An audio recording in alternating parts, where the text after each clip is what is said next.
Or Monday, or I'm sorry, Tuesday, October 14th, to order. You've got a copy of the agenda before you. Is there any changes or additions we need to consider? Mr. Gowdy? Yes, I would like to propose a brief update on our ICF discussions as an in-camera item. Very good. Item number 3 then.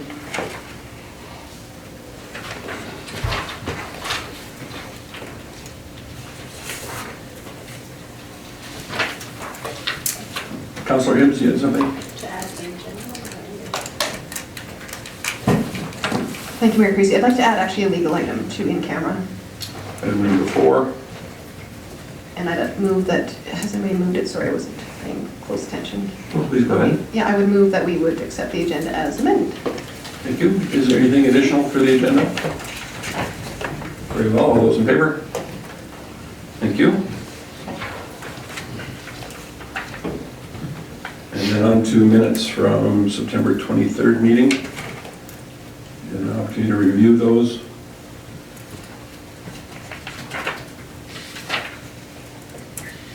Okay. Motion. Councillor Hoekstra. Thanks, Mayor Creasy. I move that we accept the minutes as presented. Thank you very much. See any other lights on? All those in favor? Thank you.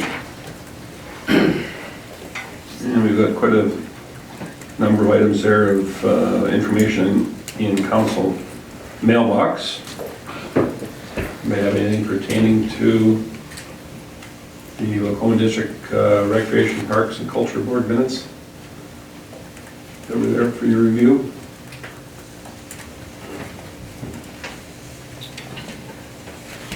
And then you had a letter from the Alberta government for the mortgage underwriting. Any questions with that?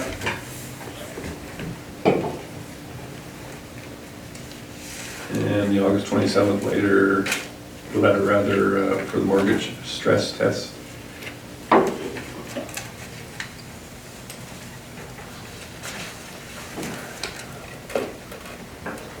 And Lacombe Regional Waste Services Commission minutes. The only thing that I will bring forward is that we did have some changes to our rate model, so there'll be some updating that will come forward at a subsequent budget-related talks. Probably during our full-day sessions, I expect. That'd be a reasonable expectation. Director Thompson? Referring to the Regional Water Services Commission? Regional Waste. Solid waste, sorry. Of course. Yes, so yeah, they recently adopted their budget, and so their budget is not yet reflected in our current operating budget, and so those updates will be forthcoming, certainly upcoming, at the upcoming talks, budget talks. Very good. Any question or comment of the municipal indicators for Lacombe? The second last note there, or second last letter rather. And then there was also a letter for Glenn Thompson on sponsorship. Any input on that? If not, I'm sorry, Chief Gowdy, go ahead. So I was just going to highlight the municipal indicators for Lacombe. That is a new process that the provincial government is going through. It used to be that there was the financial indicator graphs, if you're familiar with those, where they would rate City of Lacombe against 10 or 12 similar, what were deemed to be similar municipalities. They've gone to a municipal indicator risk rating structure, where if you have 2 at-risk categories, 2 of the 13, then you are notified by the province, and I believe they ask for an action plan. And if you receive 3 at-risk indicators for 3 years in a row, then municipal affairs actually comes in and does an audit for you and to see where things are needing to be improved. And so it was a great course on how we got 0 at-risk indicators, so that I'm quite happy there. Not that that means everything is easy, smooth sailing, but no at-risk factors. It's a great tool. Much as we all like the idea of a free audit, I don't know if that's the way to go about it. Appreciate that update. Anyone else? If not, we could, Sorry, go ahead. So I also, I guess, wanted to highlight this, the Len Thompson Pond sponsorship letter. That is an item that does not currently appear in the budget, but that we'll be bringing for consideration during the budget deliberations. So that's a request for $3,000 of support in exchange for the stocking that the Alberta Fish and Game has long done for the city.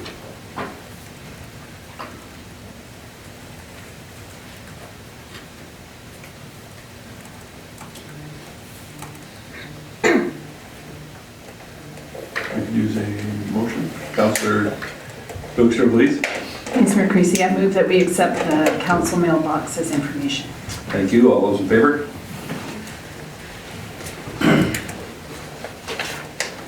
So we'll skip down a couple of sections here in our agenda and go to corporate services. And we have Director Piche go through the recommendation for the automated traffic enforcement issue, which we discussed last meeting, I believe. Thank you, Mayor Creasy. So before council tonight is a recommendation to prepare an RFP for delivering an automated traffic enforcement strategy.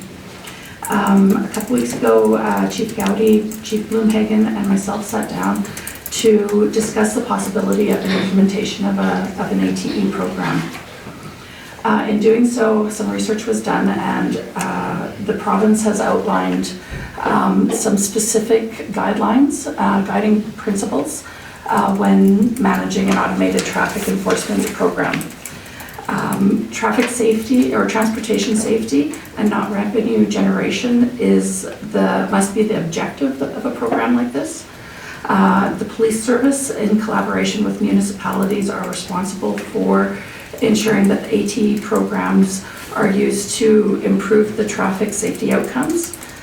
Ongoing evaluation of an ATE program will ensure that they improve the traffic safety outcomes, and public transparency is paramount for the success of these programs. A traffic safety plan must be created and submitted each year to the province, and the municipality must continually report the locations of where these ATEs are situated, as well as any traffic safety outcomes to show success of these programs. In doing so, one of the things that was requested from council in the past was some statistics from neighboring municipalities, and we did receive information from the City of Red Deer. From their engineering services department that was presented, the findings of a study on the effectiveness of Red Deer's ATE program. They saw a reduction in collisions to the city's road safety working committee. They've compared information from 1999 to 2011, and they saw a combined 50% reduction in right-angle collisions, 60% reduction in left turn cross-path collisions, and a 7% reduction in rear-end collisions. The City of Calgary also received information from the City of Calgary, and with their technology that they have in place for ATE programs, their total collisions at those intersections have decreased by 7%. The fatal collisions at the ATE intersection locations have decreased by 100%, and injury collisions at ATE intersections locations have decreased by 4%. The City of Red Deer also saw a reduction of violations for red light cameras of 89% since they have put the ATE their automated traffic enforcement in place.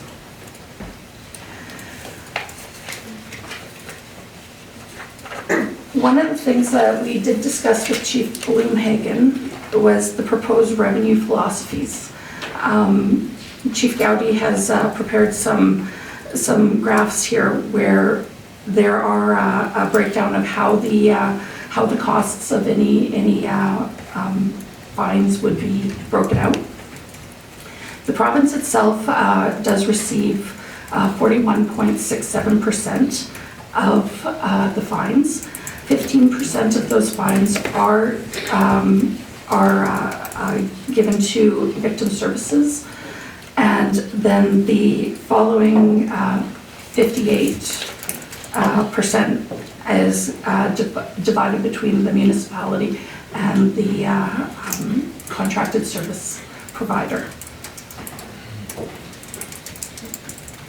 I'm just wondering, Chief Gowdy, do you want to mention about the breakdown for the suggestions of the police service for the capital funding of the $1 million versus the... Sure, so one area that we didn't come to consensus on, I would say the one area that we didn't, with the chief, when we sat down to talk about these funding philosophies, was what the target for the phase 1 revenue would be. So what that targeted operating reserve would look like from the police before triggering a phase 2 philosophy. We have different rationale for why we have come to the targets. Our proposal was equal to slightly more than 3 months operating costs for the Macomb Police Service. We think that's a prudent operating reserve, certainly much more than the city would have in our operating reserve.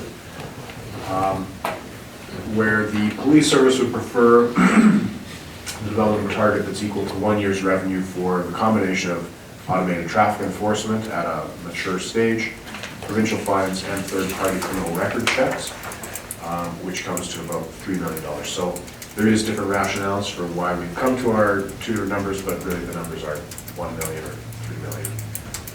When you look at the past revenue being about 325,000 per year, you're looking at sort of like within 3 years they might reach that target, to closer to 9 or 10 years to reach that target.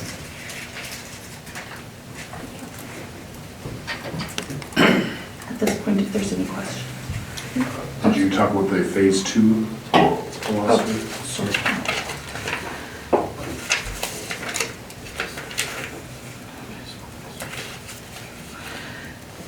So the phase 2 philosophy is after reaching the targeted reserve balance of all net revenue, it would be split between the city and the police service under capital reserve.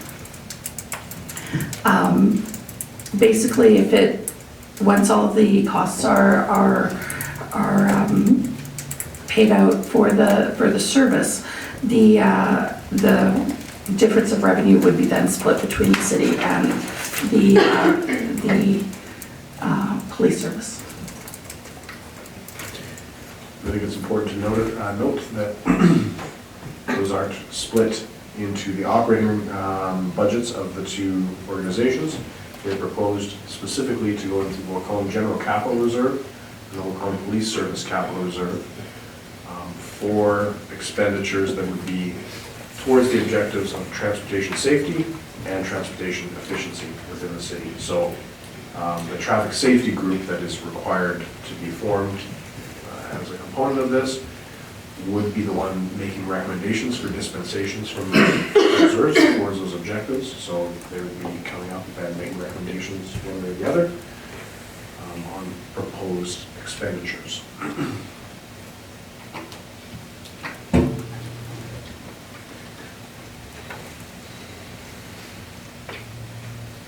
Councillor Connick. Thank you, Mayor Creasy. We had a traffic safety committee one time, did we not? Yes, we did. We are proposing a slightly different format for this one. This Traffic Safety Committee has some very specific goals, which are highlighted in the memo. And as developing and reviewing a traffic safety report, the annual safety report, developing a traffic safety plan that would address any issues identified in the safety report, reviewing of the ATV program and recommended program changes if desirable, and then recommendations on projects to fund from the program. So this would be a group of administrative staff and members of the Macomb Police Service, rather than including members of the public. Okay, no, I just wanted to, because I know I'm pretty sure, and I know Councilor Hibbs sat on that prior to me elected as councilor, so I was just, but this framework would be much different than it was before, than that particular model before, I'm guessing, and much more all-encompassing. I think that having a tighter set of objectives for the group will let it focus more efficiently. I think part of the issue in the past, especially once the automated traffic enforcement program was discontinued, is that the group was really looking for a purpose at times and made it hard to be effective. No, thank you for that. As for the AT itself, I am in support of, well, I can make the motion right away, but I'm in support of the idea of going forward with this. I was not in support of the former program because it was much different than this, in that it was quite apparent after a short amount of time that that program was designed solely to generate revenue, especially the way they were set up and so forth. This is strictly at the intersections, and I can only speak for myself and my own driving habits, but I know when I go into Red Deer, for example, on 2A, and you start hitting the lights there, the cameras are there, and it's remarkable how many people actually obey the speed limit. I being one of them, because you know that they're there. So I think it's a program that once people realize that they're there, well, and I mean it bears it out here. The reduction in collisions and fatal collisions, especially, that there is some merit to the program. You know, we can still flesh out, I think there's some fleshing out the details in terms of phase 1 and phase 2, but I mean the first step will be to get this, and even for, I know someone talked about duration, yet when it would be in effect, like 24 hours or whatever, but that could all get fleshed out in the details. But the first step, of course, would be to get it approved and going forward. So to that end, I would certainly move that Council direct administration prepare an RFP for delivery of an automated traffic enforcement strategy as outlined in this report, but I do support it.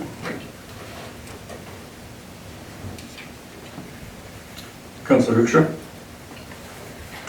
Thanks, Mayor Creasy.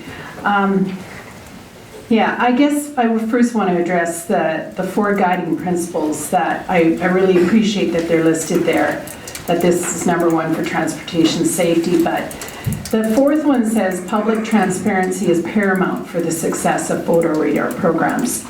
And using Councillor Connick's words, it says here that the stats bear out that this will prove that this will increase traffic safety, and I guess I want to challenge that.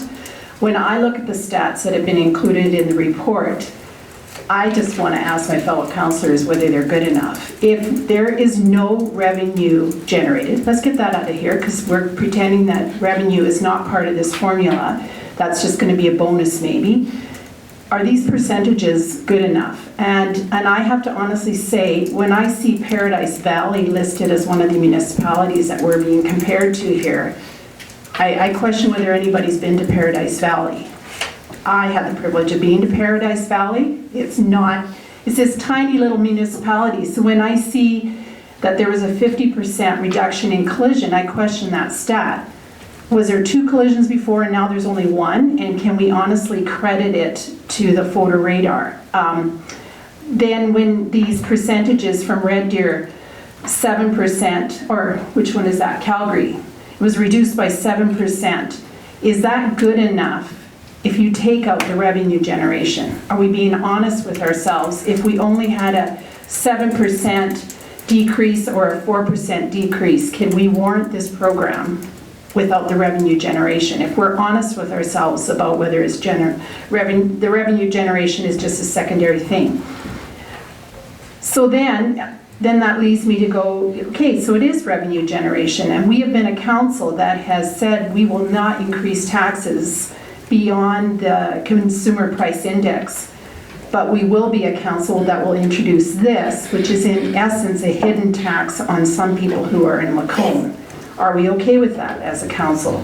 So that's my two questions. If this is really about safety, let's be transparent then about everything. And if it isn't only about safety, if it's about revenue generation, let's be honest, because as soon as we do programs like this, we don't get to discuss it in the same context that we discuss tax increases for our citizens. So I am not in favor of this. Thank you, Councilor Usha. Yes, as I disagree with everything you've said there, but as far as labeling this type of implementation as a tax, I think is overstating the facts. A tax is not a voluntary thing. It's set up for everyone to pay, and this one certainly is voluntary, so I don't think we can consider it a tax, but appreciate your thoughts. Councilor Jacobson, go ahead. Yeah, a couple questions, and I'm not sure if the CEO can answer this or, but when I recall when the police commission presented their budget for the service, there was I believe their operational numbers were reliant on this AT revenue, were they not? Yes, that's correct. I believe approximately $400,000 was reflected in their budget for revenue, and it was a balanced budget. So do we have any idea about the additional tax implications that's going to have on the citizens if we do not include that revenue in operations? I don't believe I'd be in a position to answer that. But it would be substantial though, right? I would say, again, without speaking for the police commission, that a component of their current budget expenses also contemplate this program. And so there is, for example, a community peace officer position that directly supports this, as well as costs associated with the contracted services of ATE. I'm not sure what that net would be. No, I understand that. And maybe a clearer version of my question is, how much of the ATE revenue that is being diverted to the LPS for costs? How much of that cost is part of? Do you understand what I'm saying? Is part of that, and how much is just in addition? And maybe it's a question that's an answer that can come back later, I guess, because obviously we don't have that information here. But I think that's pertinent to understand if we're going to, basically what I'm getting at here is, and I completely 100% support the notion of keeping this revenue out of operating expenses because it just gets ingrained and you can't get it out afterward, right? So that I certainly support that. But I want to have an idea again of then how much of an increase we're looking to the LPS budget if this is not going to be in there. So that would be the first one. The second one, what was the rationale of the police service for that $3 million? I mean, you explained that it was because of those three components of revenue, but why did they want those three components of revenue to be the amount that they wanted to hold in reserve? Excuse me, so there is two components to your question. The first is about what the hard costs would be for the police, for the Macomb Police Service.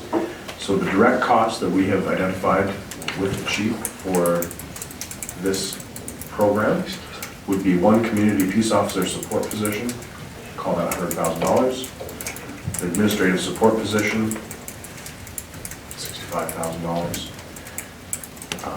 The costs directly associated with the contracted services, those are shown at $115,000 in the police budget.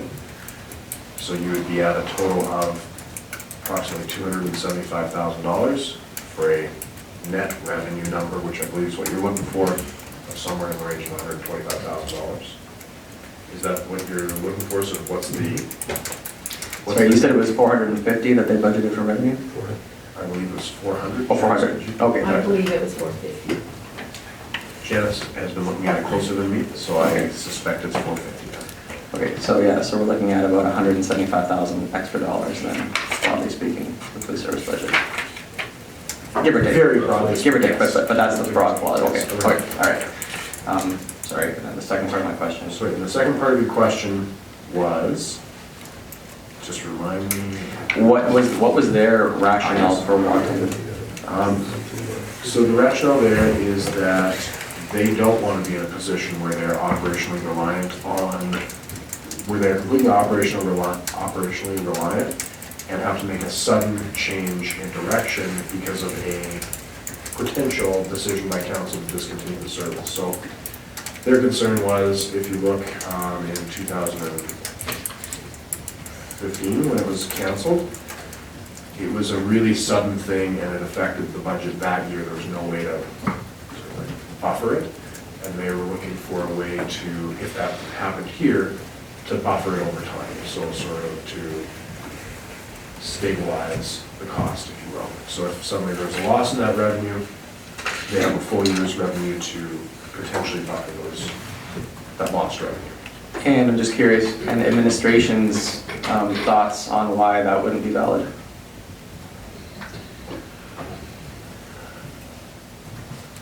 I believe that it is an excessively cautious approach to say that if there is a chance that you will lose the full suite of automated traffic enforcement, all provincial fines, and all third-party criminal record checks in 1 year.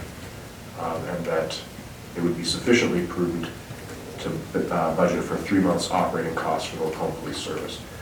Again, that would be a similar target. If the city of Lacombe were setting an operational reserve target, we would set something like three months operating costs. Okay, and sorry, and then just to be clear, the amount that's going to be set in reserve, that would come up for debate at a later time once an RFP has been put out and got back, or is this reserve amount part of this decision right now, or is this just going to be taken as part of the directive here that this is what it's going to be? Barring any other direction, we would take this to be the direction of what's proposed here. That you would give us direction 1 million versus 3 million, or we're certainly happy to bring that decision back at a later time. Yeah, well, I mean, I guess I've always been, because again, I've been familiar with this budget for a long time, I've always been very concerned of the potential budgetary threat on the horizon if their third-party criminal record checks, for whatever reason, were discontinued. And I'm not privy to the details of their contract. I've been told it's quite ironclad.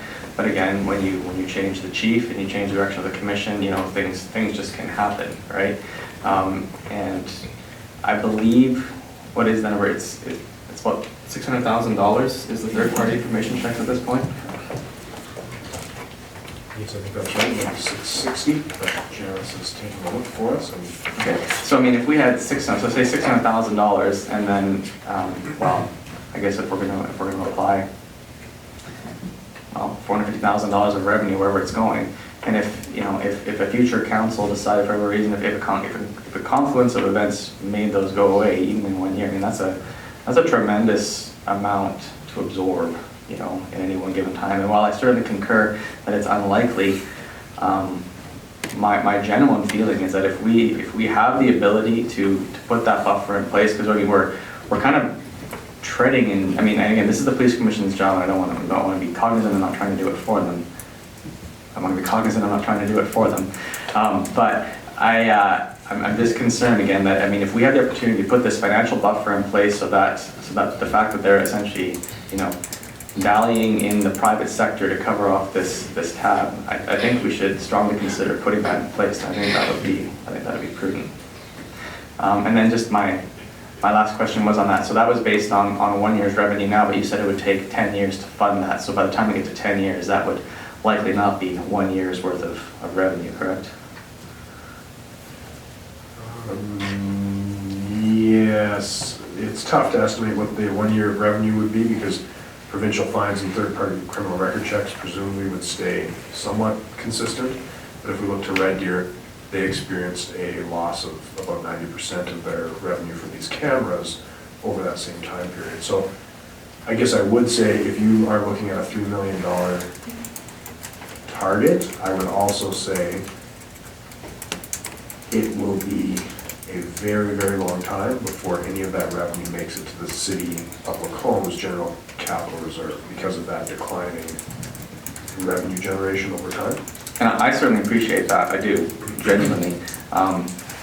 But I'll be very honest with all of you, every year, because I've been caught into this, I've just had this nightmare that there's gonna be some announcement that we're not gonna get that revenue anymore. And then we're gonna have to face a genuine decision, are we going to essentially dramatically defund the police service and set up, a conflict with service levels and all that, or tell the citizens we're looking at a 6 to 7% tax increase just to cover that off. And, I would honestly, frankly, speak strongly in support of the $3 million reserve, because even if it takes 10 years to get there, again, because of this funding model that the Lacombe Police Service has evolved into to maintain their service levels and all that, if we have the ability to get that taken off the plate of future councils, I think that's very wise, a wise course of action to follow.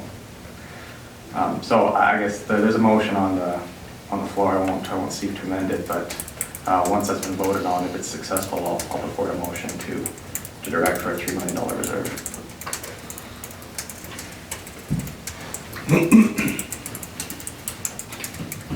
Councillor Hoekstra. Thanks, Mayor Creasy. I guess I have a more simple question then. Are we misleading our citizens? Are we being transparent with our citizens what their police service costs them by setting up these kinds of strategies? And is that what we're comfortable with saying to them, that we truly can't fund this with taxes, as our mayor said, but we have to do something in a more subtle way to fund a service that we've all come to appreciate? And I would much rather be transparent and say we can fund our service and this is what it costs us. Councillor Connick. Mayor Creasy, just a few comments to Councillor Hoekstra. First off, you had mentioned that the stats don't bear it out. I don't know what stats you're looking at, but, well, I see what stats you're looking at, but you're talking about Edmonton, and a 25% reduction in collision and 43 in serious collision. Fort Saskatchewan, 35 in serious collision, 59 in collision. Uxbridge, 30% reduction in collision. Red Deer, 50% reduction in collision. So, yeah, I'll grant you Paradise Valley is a bit of an anomaly. I don't know why that's there either, to be quite frank. But to be honest, when I look at these stats, there are clear indicators that it does reduce collisions from what I'm looking at in the interview. Your point to the revenue, yeah, of course it's going to generate revenue, but so too does everything else we do as a city. You don't shovel your sidewalks, you pay a fine. You park in the yellow zone, you pay a fine. You graffiti a building, you pay a fine. And those are just our bylaws. I mean, everything generates revenue. I mean, there has to be a ramification if we put things in, or a consequence. If you blow a red light, there's got to be a consequence, right? And that's revenue, as is everything else in life. If you speed, you pay a speeding ticket, right? So I get what you're saying, but I mean, people, yes, it will generate revenue, but so too does everything. I mean, look at all of our infractions on our bylaws. I mean, if you don't license your dog or whatever, and you've got to pay a fine, right? So that's just something I wanted to make a comment about. What was the last thing? Yes. So yes, the current police service has a certain service level, and I think I can safely say we all agree it's at a good level. Our current police chief has been done a very good job in looking for revenue sources to maintain that service level. You're right. If we didn't have these supplementary revenue sources, our police service would look very different. Well, it could look the same, but we would be paying much more as a city. So to me, I think I applaud the chief and his efforts to not have the taxpayer pay that increase and instead look for alternate revenue sources, such as the third-party checks, which have been quite successful, such as the agreement that we've just recently got into with monitoring CPOs for the county of Red Deer, for example. And so those all contribute. If those programs weren't in place, we would be, as taxpayers, paying a lot more to maintain the current level, or alternatively, our service would look very different. We'd have far fewer officers, and that comes with its own challenges. So I think, yeah, if you want to be transparent about it, I'll say it, yeah, we need to have those revenue sources are important. This too will generate revenue, but so too does everything else that has an infraction associated with it. Those are my only comments. Thank you.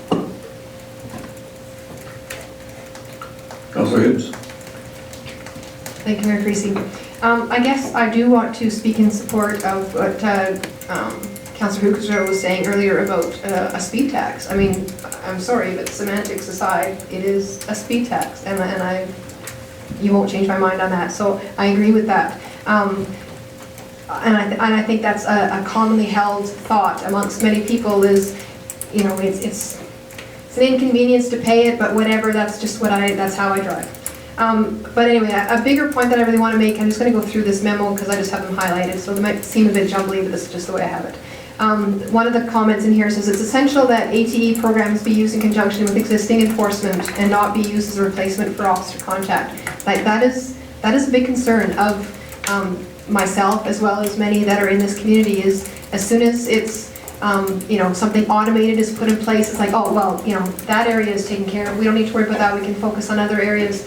And the fact of the matter is a picture will punish you after the fact, but it won't address the situation while it's happening, and it certainly won't catch any further infractions that are being maybe taking place in that vehicle at that time as well. So for me and many people in this community, that's a problem. And then just skipping ahead here, going to talk about the statistics as far as reductions in collisions. I think it's also really important when we're talking about these things, reduction in serious collision. Do we have a definition of what that is? Because what I might consider to be a serious collision will be different from somebody else's description of that, and will probably be different from what law enforcement would consider a serious collision. So I think that's potentially an important distinction. I see the numbers here. I will admit that I'm definitely a little bit skeptical. Again, community members are skeptical as well. When we get to the proposed revenue philosophy, I'll be honest, I don't like it. I think that the only way that I would really be in support of even thinking about bringing something like automated traffic enforcement to Lacombe is that if I knew those funds were completely going to for safety. So I would skip ahead to phase 2 and have it direct all those, that after you've paid for the program, that anything on top of that is then being, reinvested into the community, into infrastructure or something like that. I understand why there would want to be an operating surplus. 25% is a common, goalpost, but I don't think that that's what this type of revenue should be used for. That it puts too much onus on the revenue side of it and not enough on the safety, and to me there has to be a balance there, and I don't think that the proposal reflects that. I also want to just make a comment on the backgrounder that we had last time that's also included in here, and it kind of identifies the 3 intersections that were kind of the main areas of concern, and that of course being 2A and 50th, 2A in Woodlands, and 50th Avenue and 63rd Street, which I didn't understand, and it talks about all 3 of these locations having traffic lights, and so I'm a little perplexed at that, I'm assuming, mistake. And then one further thing I had here. Oh yes, and then in the report that was included as well, that had been done in, I believe it was 2018, the 2018 Lacombe Police Service Traffic Report. It talks about the success that increased enforcement has had in tackling a lot of these problem areas. So I'm just kind of wondering why that has now changed. And I also would question as to whether the recommendations that are mentioned in here have been put in place, or also what further recommendations have been looked at and dismissed or not proceeded with, as far as, I don't know, whether it could be timing of lights or reconfiguration of intersections and things like that. So I gotta kind of wonder, maybe adjusting speed limits, if that would be a more appropriate way of addressing these issues, and not putting in the speed tax. And then just one last comment before I forget to make it. The numbers that we were presented with last time, as far as the speeds, you know, the 61 in a 50 kilometer zone or 71 in a 50 kilometer zone. Some good data there, but you know what was really missing was, you know, you had how many people were speeding, but you didn't also have how many people were driving the speed limit. Unless I missed that. So like we could be talking about 1% speeders, or we could talk about 50% speeders, and honestly, if it's 50% speeders, okay, well, you know, maybe that's a little bit more of a compelling argument, but I don't know that. So I'm not willing to support this as it is right now. I am skeptical about this whole topic for sure. I was trying to be convinced in this situation, but honestly, it's just not there. So that's all the comments I have. Chief Gowdy. So just make a general comment on the city comparisons and the different percentages. Fair comment on Paradise Valley. It slipped in there because we had it, I guess. I'm not sure why it's there. The rest of them, it was very difficult to get an apples to apples comparisons between reports on what exactly, what's a collision, what's a serious collision. And so that's why we tried to include as much data as we could find in the time that we had, and came to the conclusion that there is a statistical significance to the reductions. I would not be prepared to take an average of these and say, oh, you can expect a reduction of 35.8%, whatever. So there is for sure some variability there. You spoke to the types of violations. So one of the comments that we heard during the original presentation a couple of times was that speeding is the #1 cause of accidents. That actually isn't totally accurate. The #1 cause of accidents now is distracted driving. Of course, this doesn't do anything to target distracted driving. Although the equipment that is out there actually does have the capacity to do additional automated enforcement, whether that's seatbelt violations, distracted driving. I think there was even like registration out of date, that sort of thing. So there is a lot of other contributing factors to accidents, both at intersections and elsewhere. What's before you is just about speed and speed on green and red light violations. The equipment does have the ability to look at other things in the future.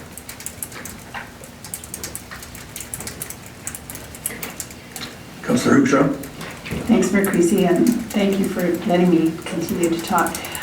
Since we were looking at, thank you, Councillor Hibbs, for drawing our attention to the report. I love the data in there. I completely agree that there's some things missing. But why does it say 2020 in some of this? And we're only in 2019, so we're looking on it's after page 12 of that one report. Then there's that long page, the survey results. Then the dates show from 2019 to 2020. So I was curious about that.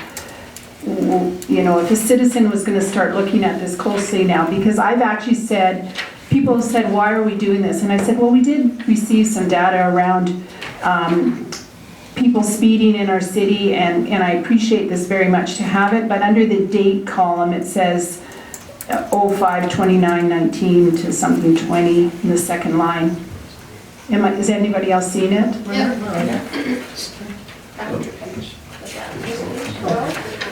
There's some go up to 23, actually. Yeah, so I was just curious, if we want to use this data to convince citizens that this is warranted, errors like that, people will say, well, what does that mean when we're scanning this over years in the future?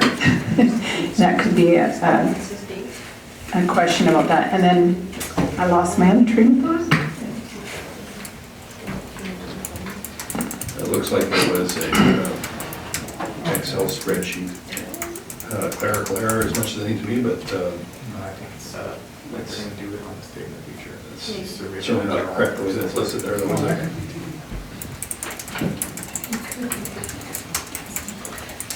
Yeah, just in response to that, those dates we haven't done it on 5/24/20. But maybe the next time that you're gonna do it or something along those lines, but that's, yeah. And one other, now I know my other question, I would like it clarified where this third intersection is, because I've been trying to explain to everybody, and I think it's by the Pentecostal church, but there's no lights there yet. It's by Zigzag, or not Zigzag, the Petro-Canada. That would be 63rd Street and 50th. Into it, Yeah, across the, or 12, I mean. Oh, like, by the golf course, across from the golf course. It'd be 63rd. 63rd Street, where I think you Yeah. probably think of 63rd Avenue, or say Yeah. Airport Road, which is more commonly called. Yeah.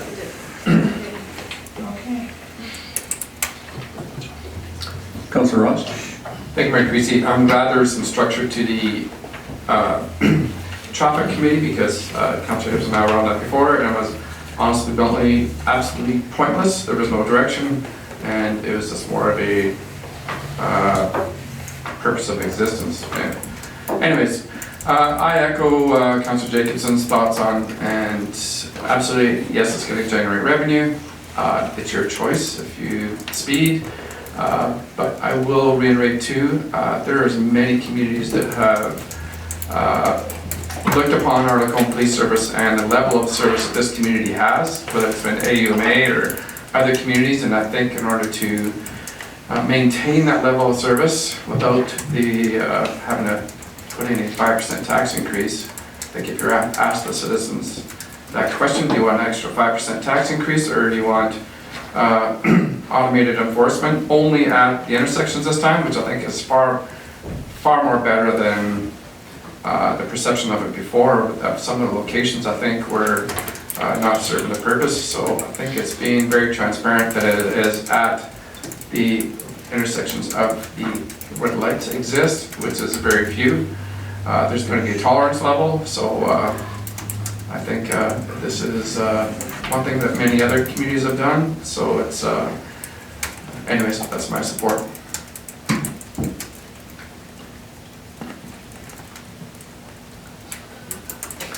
Councilor Gullickson, go ahead. It's only been on for 10 minutes. Thank you, Mayor Creasy. My one concern about this is that if it's successful, which they're predicting it will be, revenues drop. And as you get into the long-term period, if we're in a position where the revenues start to drop, will you want to move it to other locations in the community to increase the revenues? Because I do feel that we will get used to that money and used to that revenue coming in and want to maintain those levels. And as they show these decreases, does that decrease the revenue enough that you decide you want to move it to other locations? And I'm not even saying that I'm adverse to that. I think there's some areas in our community, there's some playground zones that are being abused right now. One on 54th, for example, I think is really in need of some kind of support, whether it's a camera or one of those flashing lights saying you're speeding or whatever, or possibly even speed control such as this. So for us to say it's only going to stay forever at those intersections, I think is misleading, because I think once we start this, if we do, it would eventually expand into other areas to maintain its revenue sources. Councilor Ross. Thank you, Mayor Creasy. With the motion that has been read as what is recommended in point 1, are we voting with the 1 million or 3 million, or is that to be later determined? Or does it has to be amended, or the motion to accommodate what was discussed? Just to be clear as what we're voting on as a motion. Yes, I apologize. When we had written it, I guess I had envisioned it being 1 million, but that's certainly not as clear as I would like. So what I would recommend is that council would look at first this motion, separately from the reserve target and then have a separate motion about the reserve target, if that was acceptable to council. Just want direction, thank you. Well, that's a fair question. The way that this reads is to prepare the RFP for delivery. It doesn't say anything about the other, so I think that should be handled separately. Yeah, thank you. Councillor Jacobson.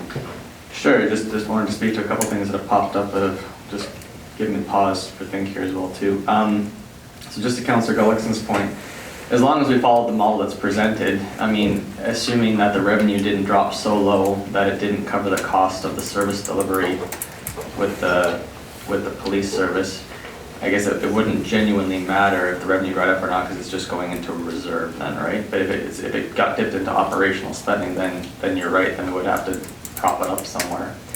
And I suppose I want to just bring something to all of your attention to, maybe more of a philosophical point to consider. So, I mean, I have not seen any evidence yet that the police service is shy about asking for increases to their budget when necessary. So I don't think it's fair to say that the only reason they're doing this is because they want to cover off costs. Again, like I said, they haven't been shy to ask for tax increases when they want it. And again, I mean, the police service is a very specialized thing within the city. So if the chief of police, in consultation with the police commission, have genuinely determined that it's going to positively impact traffic safety to the point where this is recommended to implement, I don't think we should just simply write it off as, well, the numbers don't support it to my satisfaction. There is a degree to which I certainly accept, professional recommendations within our role as council here. So I just wanted to consider that. And then the second thing, it was brought up about, the revenue model and how the money ideally should be put towards, safety in the community or traffic safety in the community. And I suggest that putting a reserve in place that allows for the operational stability of our police service in any event of revenue reduction, for a period of time that does not require massive tax increases, is a very substantial investment in community safety. So I just want to point that out. Councillor Connick. Thank you, Mayor Creasy. Just a couple of comments to Councillor Hibbs. You had suggested that, or didn't want to see it be an alternative to, as a replacement for officer contact. Absolutely, that is not the intent. It's just inherently difficult. A good example is where 2A needs 12 to have, because they've tried to have a police officer there to monitor, but you look at that intersection, where would he sit, or how would he enforce? It is difficult. And so that's one reason why they have looked at doing this as well. It's not going to be a replacement, not at all, but it's just inherently very difficult, particularly that intersection, to have a police officer sit somewhere to try and monitor both red light and speed at that particular intersection. But that is not the intent whatsoever, that it would be a replacement for officer contact. As for your comment about, I think that's a fair point. It would be nice to find out how many people actually obey the speed limit. But to be quite frank, if it's 1% or 50% that are speeding, it doesn't matter to me. They shouldn't be speeding at an intersection at all, whether it's 1%, 50%, or how many are obeying or not. I think there are people who speed through there, period. And I know from my own driving habits, if I knew there were cameras there, I would certainly slow down long before I got there. Whereas now, the propensity is to maybe try and speed up and catch the light. And that's just me talking. As to Councillor Gullickson, you talked about, there will be, revenues will at some point spike and then they will plateau. But I had said already at a police commission meeting that I'd love to see boxes at every traffic light in this community, whether there are cameras in there or not. Because I'd love to see the boxes just there so that people think there's cameras there and that they'll slow down. And there in itself already enhances safety, whether the cameras are there or not. So I, for one, would like to see them at all the intersections, the boxes, not the cameras necessarily, but the boxes. And so that we do have the ability from time to time to move them around if need be. But the intent, of course, is to address the issues at the very, very busy intersections where it is inherently quite dangerous. But I've said already, I'd love to see boxes, whether there's cameras in them or not, at all the intersections, so that people think and then it'll slow down, right? I think that's all I have, thank you. So I guess we presented this as the fact that it's not a financial issue, but in fact there is a financial component. I'm just wondering, by preparing this RFP for delivery of this service does not necessarily mean that in fact we will accept any of the offers. Is it a standard thing in the industry, or would we have it? I seem to recall from when we spoke earlier that we don't really know what the expectation of the companies are as to the revenue sharing model that they either want or suggest, or whatever the case may be. So would like some input on that. Can you help us with that, Director Piche? For sure. If we were to go forward with an RFP, they'd come back with what their costs would be and what their expectation of a revenue share would be, and we could bring that back to council at that point. Yep, sorry. Chief Cowdy? I would also say that would, as far as, I am expecting that there would be some capital costs as well associated with whatever system is chosen, and we won't know that until we hear back proposals as well. Councillor Connick? Yeah, and further to that, yes, there are different companies that do different things. One that we have talked in particular has very low capital costs because they would supply all the cameras and the boxes. We essentially just have to supply the wiring to the pad and the concrete pad. But you're right, another company may have different requirements or so forth. The only thing I would suggest is I'm assuming, maybe I'm assuming wrong, but if we did this, the RFP went out, that it would also go to Police Commission prior to coming to council, or vice versa. I'm wondering to process that, because I'm sure the commission would need to weigh in as well as to what, and further even to the, as Councillor Jacobs alluded to, the reserve balance, and whether it's 1 million or 3 million, I would suggest would need to come back to Commission 2 for further discussion as well. Chief Cowdy? So we would be open to either direction. It's up to council whether you want to know that it has been reviewed and endorsed by the police commission before you see it, the RFP I'm referring to now, or would you like to see it and sign it off before it's sent to the police commission for their review and comment? We're open to either one.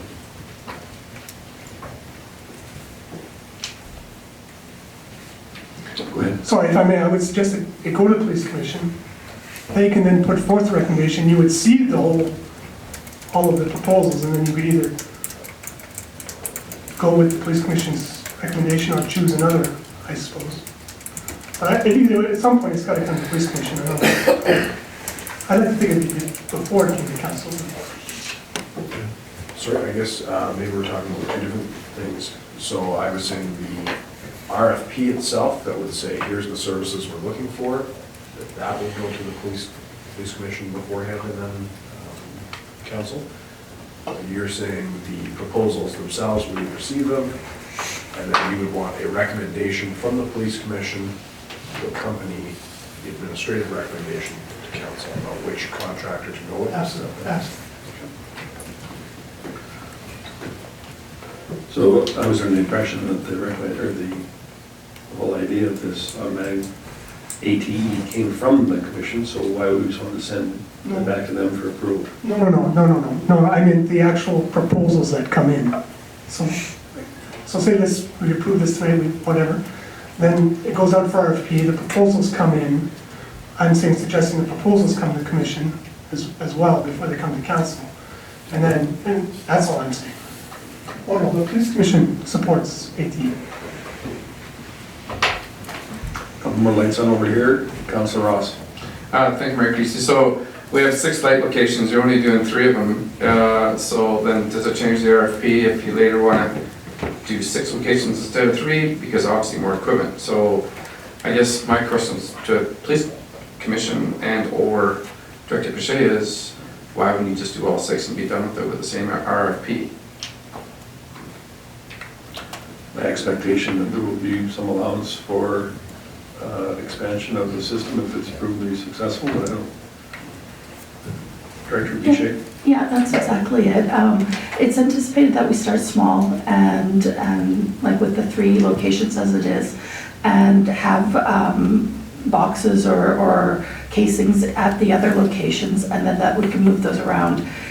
I guess it would be prudent to say that you can get other information other than just speeding or red light cameras from this. We could also do traffic analysis and such as well. So if it does become where there is more need for enforcement at other locations, we can increase the number of cameras at that point, but that would be later down the road. I guess it's also important to remember that the reason for selecting the 3 intersections that we had were based on the collision rates and infractions there, so I guess that would be another factor as well. Councillor Hoekstra, go ahead. Thanks, Mayor Creasy. So my comments earlier were just about anti-AT, but now if we are going this route, is there no way we can do this in-house? Do we have to go, has that been investigated at all? That why do we have to take on a private company and have some revenue sharing with them? Is there no way of doing it in-house? I'm certainly no expert, but absolutely there is a way to do it in-house, but I think the costs are so prohibitive that it just doesn't, it will be quite a burden for us to look after it, but I will let our CAO answer that. So in this case, what's being proposed, my understanding from the police commission, is that it's mobile equipment. It's not an officer in a truck like it would have been in the past. So it actually largely is being delivered in-house through the proposed model. The police commission, the police service is proposing to add a community peace officer that would attend court and testify on behalf of the accuracy of the equipment. That said, what has been proposed is a rental of the equipment. So it is provided at no cost, no capital cost to the city, and then they collect the money from it. Obviously, they don't make money off of it. There certainly is an opportunity for the city to purchase that equipment outright instead of renting it from the group. And we haven't looked at what that cost would be. Councillor Connick? Just real quick, the cameras are massively expensive. That's why we hadn't actually, because I brought up that question as well. Why don't we just, the costs, you wouldn't believe the costs of that equipment, to be honest. It's exorbitant.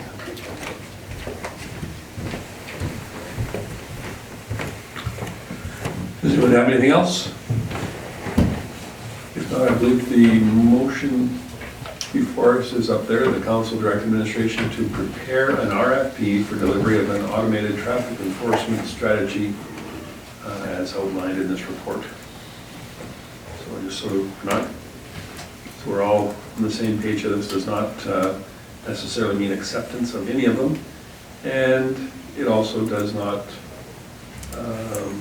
deal with any preset amounts for budgetary reserves.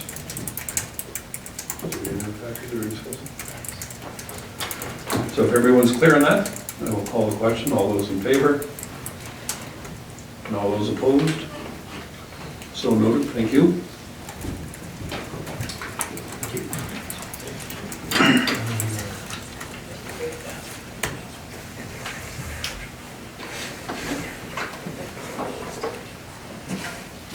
Councillor Jacobson? Sure, and additionally, I'll move to direct administration to make the reserve, the Macomb Police Operational Reserve, $3 million. What are we officially calling this? The reserve target, $3 million.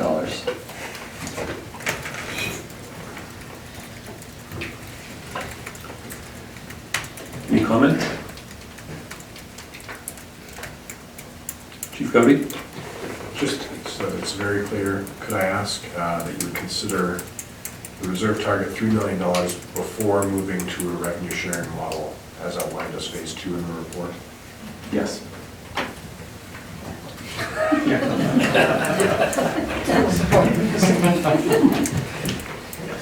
if you're gonna be so agreeable. So no additional questions or comments? All those in favor? All those opposed? Thank you.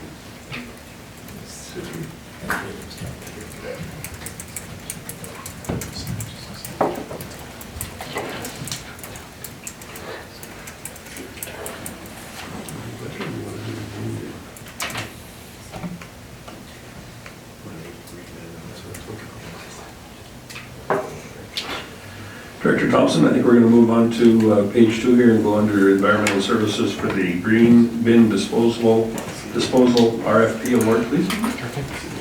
So before council tonight is a consideration of an award of a contract. It's our green waste or yard waste collection contract for the city of Lacombe.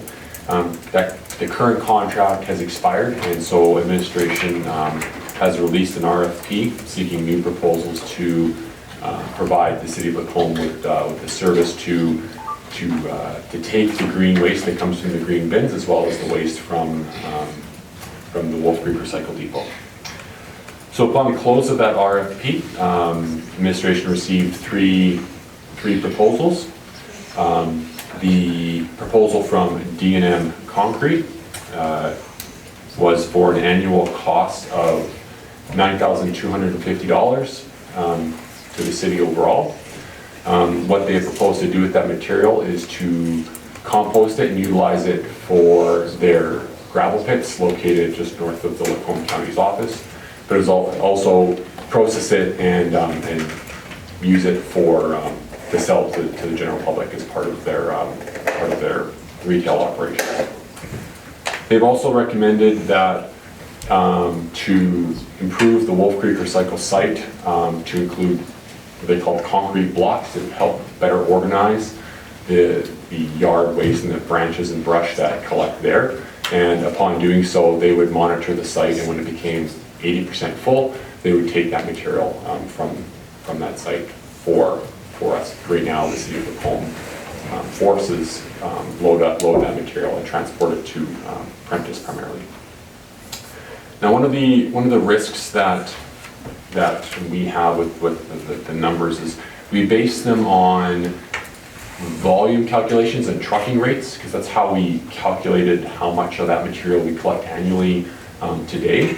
And so it's entirely possible that the material weighs more than what we've assumed it weighs, in which case the cost would be a little bit higher. But nonetheless, it is significantly less than what we're currently budgeting. And certainly as we build more of a database and how much our material weighs, we'll be able to refine that number and increase the certainty on it. As such, we're recommending moving forward that council were to endorse administration's recommendation that $50,000 be allocated for the green bin program annually, starting in October right away. But to be clear, the current budget is for 2019 for the same program is $160,000 this year, $180,000 next year, and I believe $200,000 the year after. So with that, administration is recommending that the contract for the green bin program or the green waste collector be awarded to D&M Concrete. Thank you, Director Thompson. Councilor Ross, go ahead. Thank you, Mayor Creasy. So the question is for Director Thompson. Does the receiver of this product realize that obviously grass composts significantly faster than branches, and in grass recycling bins there are branches?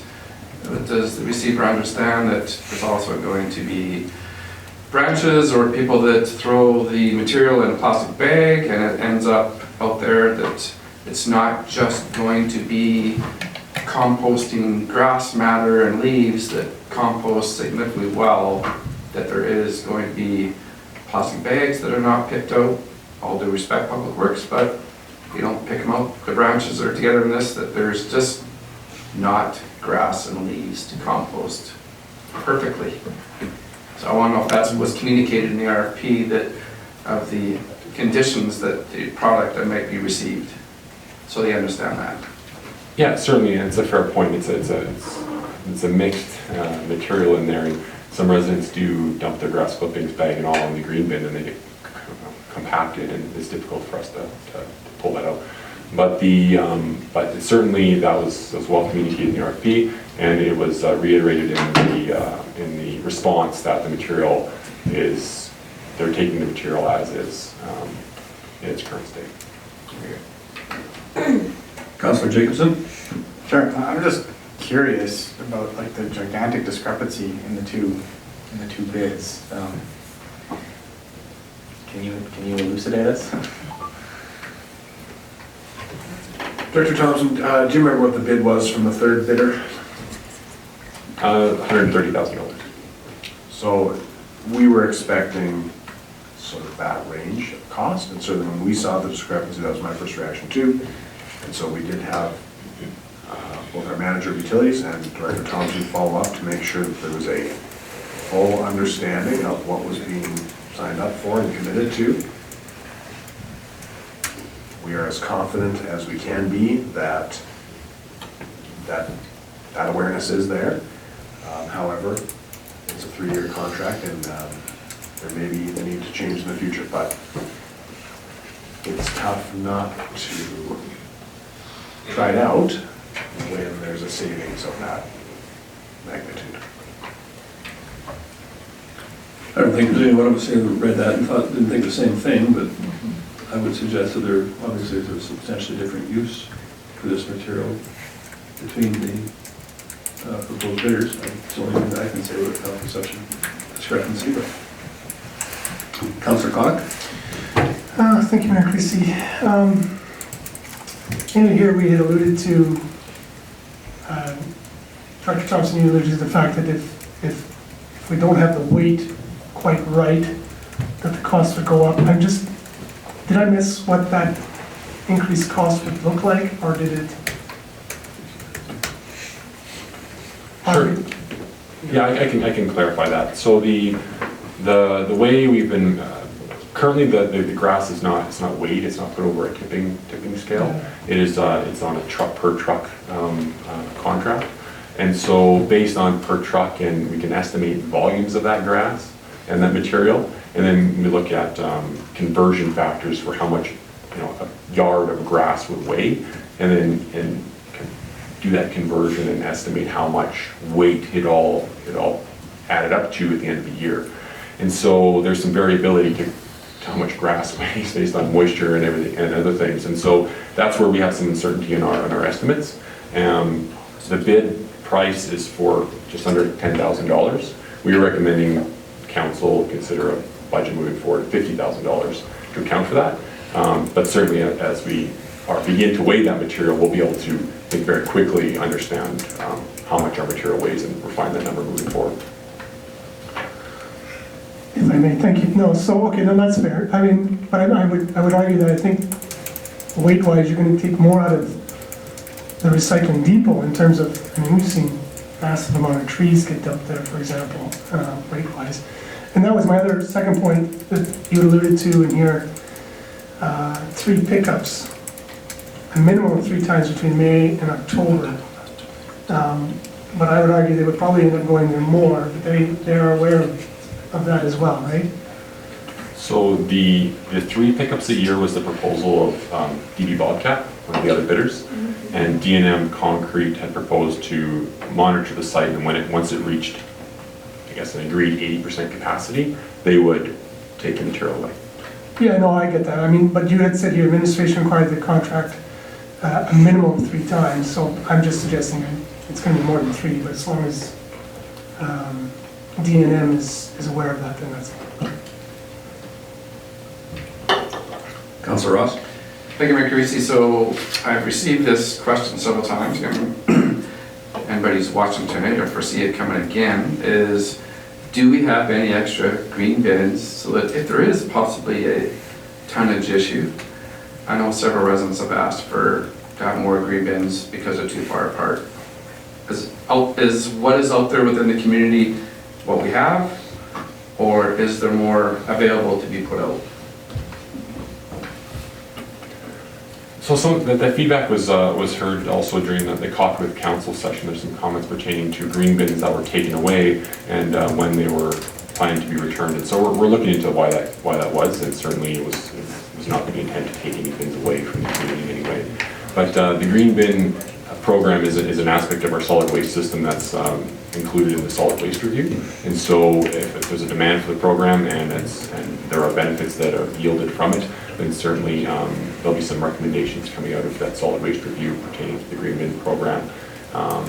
But that review is still underway, and so wouldn't be able to fully comment on whether that service level should be increased or more bins should be added, or if it's sufficient as is, or if it needs to be changed altogether. So that's something, that's one of the things we're looking at in the solid waste review. Thank you. Councilor Gibbs? Thank you, Mayor Creasy. Yeah, so actually, in regards to that solid waste audit, this is my question, is a 3-year contract. It just seems, like, did I miss a comment on that? It seems that odd that we would enter into a 3-year contract when we're about to do an audit, and, you know, given some of the recent conversations we've had in the community about this service, you know, I assume there would be an escape clause or something. Can you maybe comment on that? Yes, there's an exit clause. It's 60 or 90 days on this contract as well.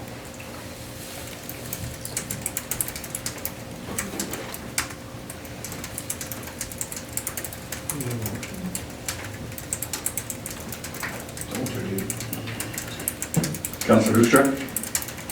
Mayor Creasy, would you like a motion? I think that would be great. That council direct administration to enter into a 3-year contract with a 2-year option for extension with B&M Concrete.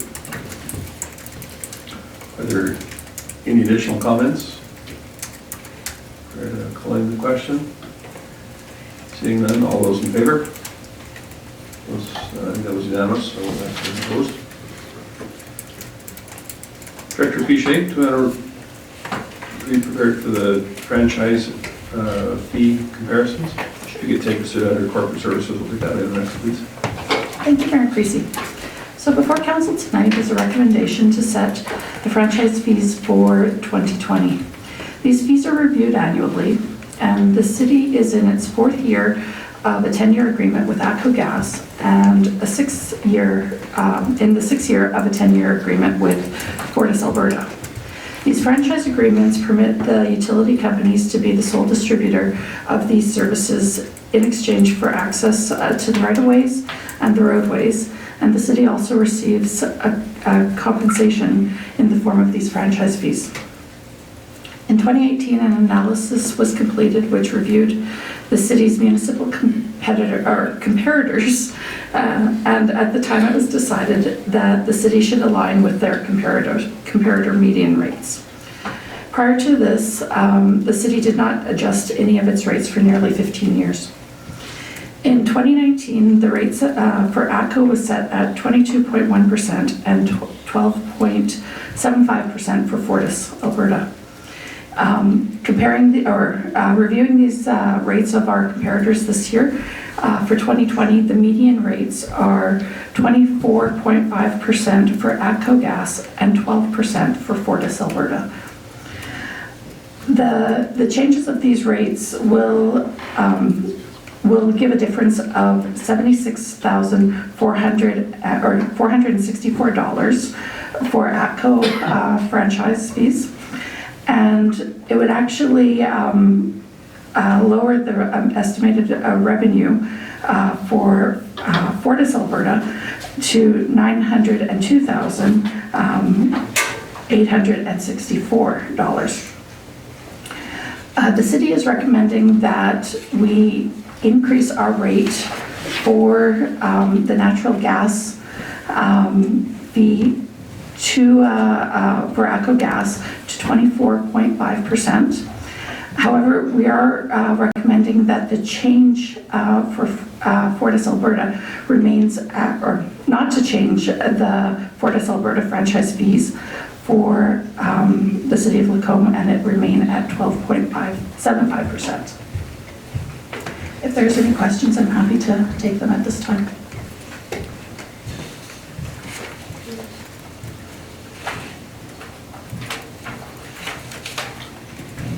I guess I'll bite then. What was the rationale for increasing the ECHO one closer to the median rate and not increasing the Fortis one to the median rate slightly? The decrease. Yes, I'm sorry, Is it- decreasing. yeah. The decrease for the Fortis rate actually only results in about a 50 cents change per bill. The consistency of maintaining a rate the same, we don't know where it's going to go in the future years. It's very rare that these rates go down. So if we maintain a consistent rate, it allows the residents to just be paying the same.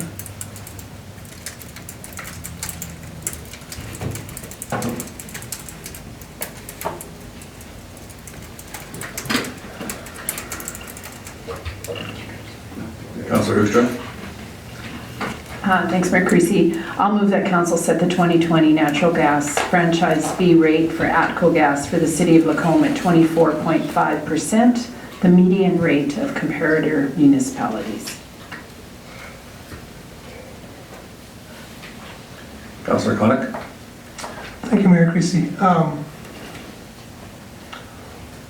While I understand the rationale for doing this, we talked about earlier, there were comments made about what our radar is a speed tax, and yet we're okay with raising franchise fees, Pretty easy. which will increase your bill every month to your utility company, and that's okay somehow. But anyways, I get why.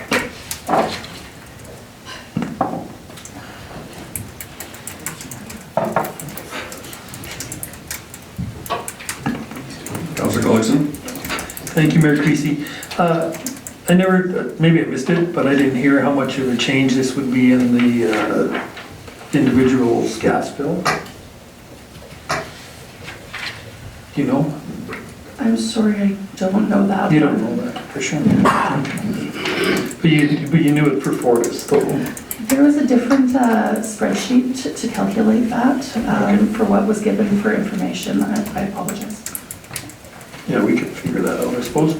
It is a tax directly onto the citizens of Lacombe. There's absolutely no doubt about that. So I certainly would not be in favor of increasing this. So, going from the overall dollar amount, I'm going to suggest it's around $1 per bill per month.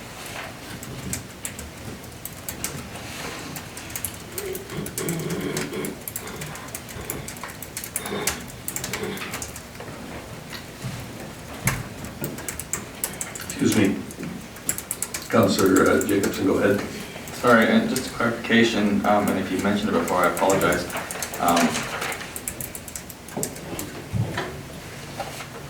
Just seeing what's in here. So the additional revenue generated from the ATCO change from what it is now is going to be approximately $76,000? Correct. Okay.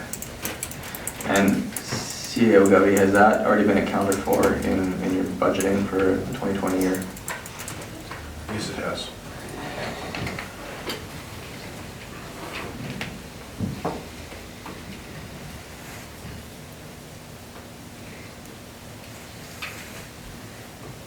Anything additional?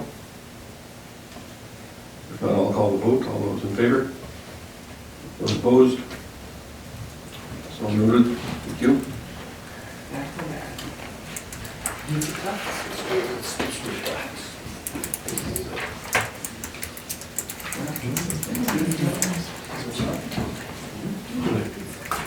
I'll give you yours.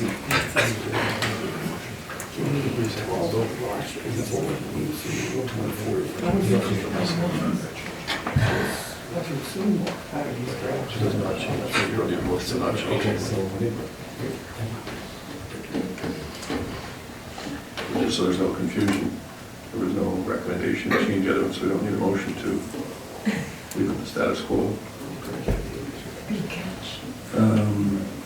Director Thompson, we'll move into operations and planning services, the implementation program for DARP. Thank you, Mayor Creasy. Earlier in the year, administration, specifically the planning department, presented the DART plan and highlighted some of the aspects of the downtown area redevelopment plan for council's information. And a part of that presentation, we included how outcomes from that plan were implemented since its adoption. One of the areas one of the strategies that the administration has taken for the implementation of specifically like streetscape improvements recommended in the DART was that the DART plan would be looked to influence design when those streetscape or when major work was planned in those areas anyway. So for instance, when the Main Street work happened, we looked to the DART to influence and draw some design aspects from incorporation into that plan. And so earlier this year, we asked council, it was at a committee meeting, whether council was interested in changing its strategy on that plan and being a little more proactive on the development of streetscape designs in the downtown area. And council had indicated at that time that they were interested, primarily because the administration presented an option to fund such improvements over 10 years without having an impact to the tax base. And that being a $1.7 million commitment over 10 years to fund proactive streetscape improvements in the downtown area. So what this report highlights is a plan in which administration would proceed with, should council endorse this, to develop a priority list of what those projects would look like, along with costs and a phasing plan over the 10 years to utilize these funds. And so in the report, it highlights two options for council's consideration. One's we call it a survey approach, which is a in-house administrative driven process. It will allow us to engage the public more remotely and get feedback on where they see those dollars best spent in each of these different themed areas as outlined in step one. And then proceeding into where the two options really diverge in the invite stage. The internal option on the survey approach means the City of Lacombe would just continue on analyzing these analyzing the feedback and developing a report and presenting it to council. The other approach, which is a higher level of service, which would require re-engaging the stakeholders in the original DART plan and developing a working group made up of business owners, perhaps some of the old stakeholders in the DART plan, as well as residents who live in the downtown area redevelopment boundary, to help analyze that data and develop a priority list of projects to recommend council consider over the next 10 years. In order to facilitate a group like that, administration is anticipating exceeding our current workload capacity to be able to manage that group in a way that it should be managed and supported. And so we are identifying a need for a $27,000 funding commitment to hire a facilitator and a planning expert that can help work through that process with us and with a work group. So really what it comes down to is, in order to proceed with doing proactive streetscape improvements in the downtown, we highly recommend that council commit budget funds before we engage the public in any meaningful way. That will allow us to say to them that the projects will happen. What you're doing is you're committing your time and your effort and your suggestions to projects that will actually happen. And if council is willing to commit the dollars in the 10-year capital plan for this initiative, there are two options which council can consider. One is budgetary considerations, a higher level of service, and one is done through administratively. And so we are recommending council endorse what we're calling the working group approach, which is the higher level option for this plan. It is important to note that the $1.7 million is included in the 10-year plan right now. Thank you, Director Thompson. So just to be clear, are we going with the premise that this has been now, will be going on 7 years since the plan was first adopted, that it needs to be refreshed, or what?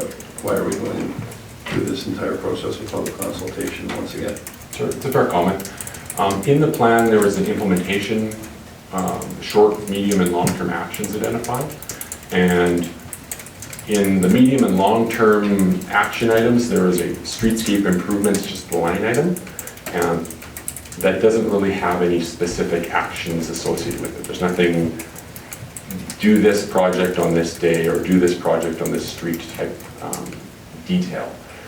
The DART plan also has a number of streetscape concepts, some renderings, some conceptual level stuff in it that is not tied to any one specific action in the DART in the DART plan. And so what this will do is work, I guess, allow us to flesh out that line item in what specific projects are we talking about, what's the priority, and when, how much they get to cost, and when should they be constructed over time. And we build that plan with the members of the public within a working group scenario, utilizing the budget commitment council is comfortable with, and we are suggesting 1.7 million.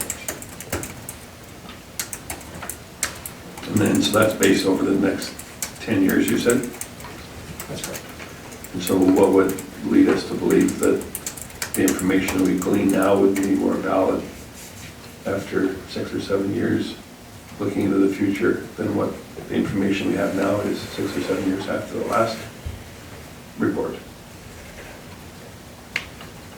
It would, I mean, it's a change in strategy, and so right now, if there's no change in strategy, we would be not really, we don't have the opportunity to engage the public in a holistic way on what streetscape type improvements would occur in the downtown. We would be looking more to the renewals of streetscapes. So when the paving job is, major paving work is happening, or an underground replacement is happening on a particular street, then we'd have to kind of in short order say, well, that's the street we're doing something on, I guess, and then implement some DART principles into that street at that time. That's the current strategy. This would be, to move forward with this program, would be a change in strategy, a more proactive approach to say, we want to develop downtown or provide more of a streetscape approach in the downtown area. Not necessarily fully tied to and something else that might drive construction on that street. And so it's as a proactive approach to doing streetscape improvements in the downtown area. Thank you. Chief Gowdy? But also, it will not, I would say, it's unrealistic to expect that it will actually inform 10 years of decision-making. I think it would inform us on what projects number 1, 2, and maybe 3 would be. But I would say once you get out of kind of that 5-year range, realistically, you're gonna want to look at it again before you make that 3rd project or that 4th project. So the challenge that we have right now is we don't really have any rationale to say that first project will be traffic calming on 50th Street or sidewalk improvements on 51st Avenue. Both of those projects sound great. How do we make that decision without any input right now? So I think what Director Thompson has suggested is either we can make that administratively after some surveying and sort of typical public consultation efforts, or given the importance of the downtown, there's this heightened level of consultation that you can do to bring someone else in and kind of a more collaborative approach with the downtown business community. But either one is fine. Councillor Connick? Thank you, Mayor Christie. I support this notion, this idea. I think it's, the reason I say that is because I sat on the original DART committee way back when, and I was a business owner at that time. I was a councillor as well, but I was also a business owner, and I know that there are many who sat on that first committee that don't don't own businesses anymore. So I think it's a good idea to reconnect with new business owners, with new people that have moved into the downtown core, and get a new take on this and see a new take on priorities and moving forward, because, yeah, things do change, and you're right, Mayor Creasy, probably 7 years from now, there'll be a brand new bunch of new owners, and then we have to revisit it again, but just for that fact alone, I know, like I say, there are business owners that aren't there anymore, and they were part of the original process, and we've got some new people now, so.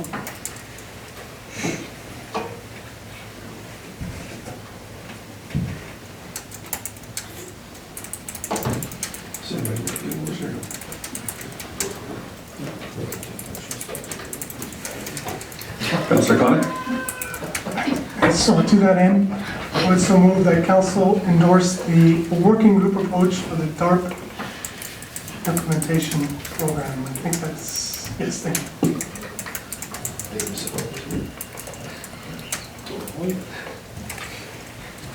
Councillor Hoekstra? Thanks, Mayor Creasy. So just to clarify, built into that motion then is the financial implications, that we all understand that we're voting in favor of hiring a public consultation body for $27,000, right?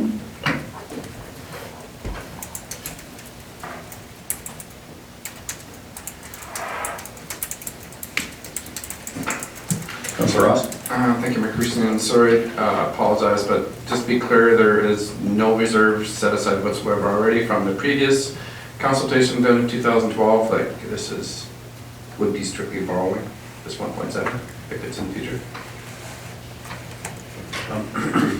There is no money, there's no DARP reserve.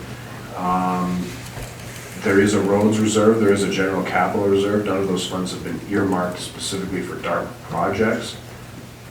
And so some money has been set aside by previous councils for capital infrastructure projects, which you would be using some of that. It wouldn't be strictly debt borrowing, there would be some reserve contributions as well for the 1.7 million.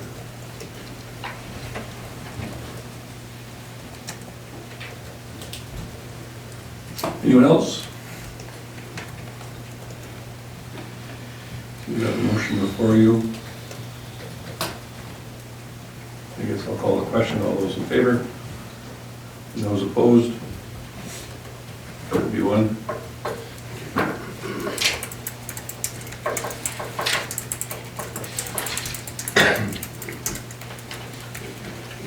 And then I guess next we'll have our CAO go through the Coffee with Council comment summary. So, the Coffee with Council report is back to the format that I believe received support from council at a previous meeting. So we do have comments with respect to each comment that was received that evening through the Coffee with Council format. I don't think we hadn't planned to go through each one, but we can certainly talk about specific items if council wants more information or more action on specific input. We're happy to do that. I think that everybody's had an opportunity to go through them. Is there any that jumped off the page at you, or you questioned the response that was given? I did hear from a few people who liked this as they read through them over the weekend. Obviously, they had some calls that they were satisfied with the responses that were given. That doesn't necessarily mean that that was the person that wrote the comment, but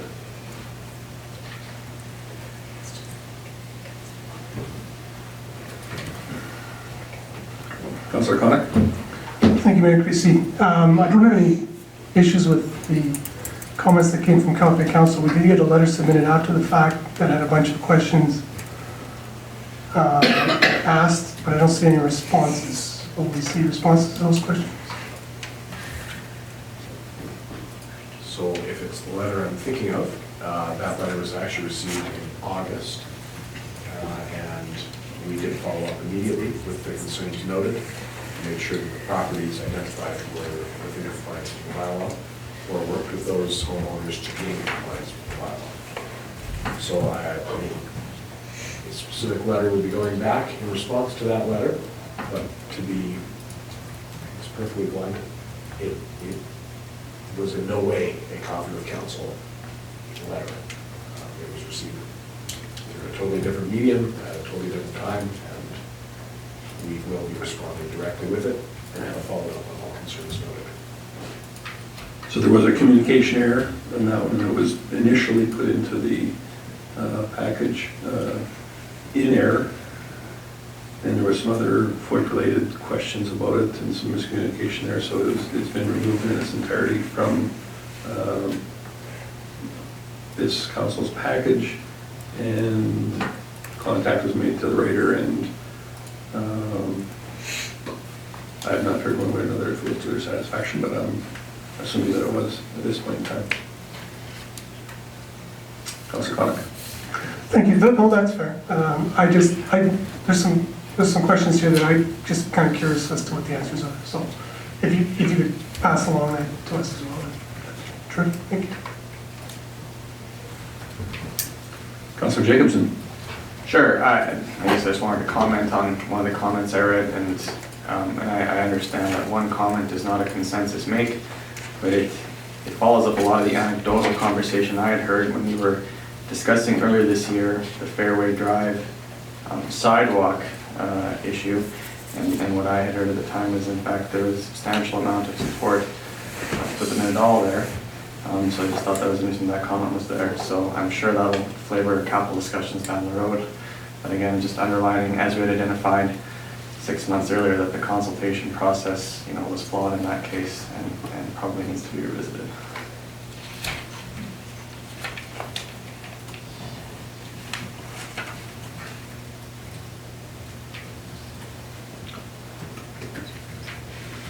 So, excuse me. Anyone have any specific comments or questions relating to any of the areas in general here in the report from copy of the council? Councilor Hoekstra. Thanks, Mayor Creasy. I guess mine is more of a overarching comment that I really appreciate this support from administration, because as we stand there, that night was extremely busy and very enjoyable, and it's nice to know that when we talk to citizens and we can say to them with confidence that their issue will be looked at.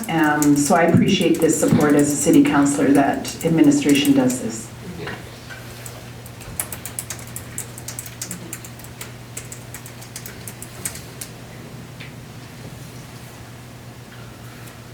So certainly not a problem if anybody has any more questions or comments, but we should, at some point in time, we should make it official and receive this as information. Councilor Hoekstra. Thanks, Mayor Creasy. I move that we accept this report as information. Thank you.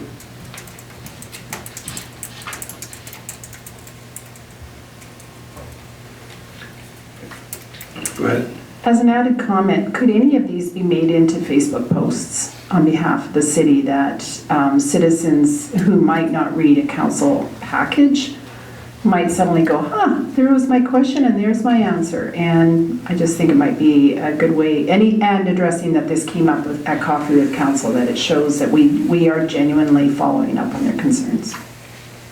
That's a very good point, and I think that administration did discuss that very thing, and some of them are being prepared now, perhaps making them a little more general than some of the specific ones, so that people know how to go about accessing funds for community-related things. There's all kinds of useful information here, and chances are, if one person chose to write it down at the Coffee with Council, there will be hundreds of others that are wondering about it. So I think that's a great suggestion, and I was led to believe that was underway as we speak. Chief Cowdy? Hundreds might be ambitious. I hope that hundreds are. But some of them. We also post the full Coffee with Council response, and we'll be letting people know that we have posted those responses, so we have a website with them all there. But we'll also do some specific messaging about particular questions that we think have a wider interest.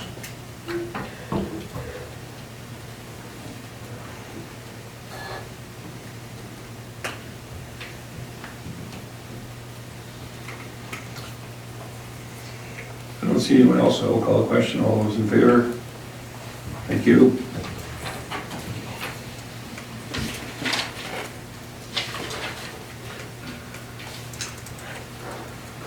So I believe that's everything on the agenda, less the budget. So perhaps we'll take a short recess. It is now 6:45. We will reconvene at 7 p.m. sharp. Thank you.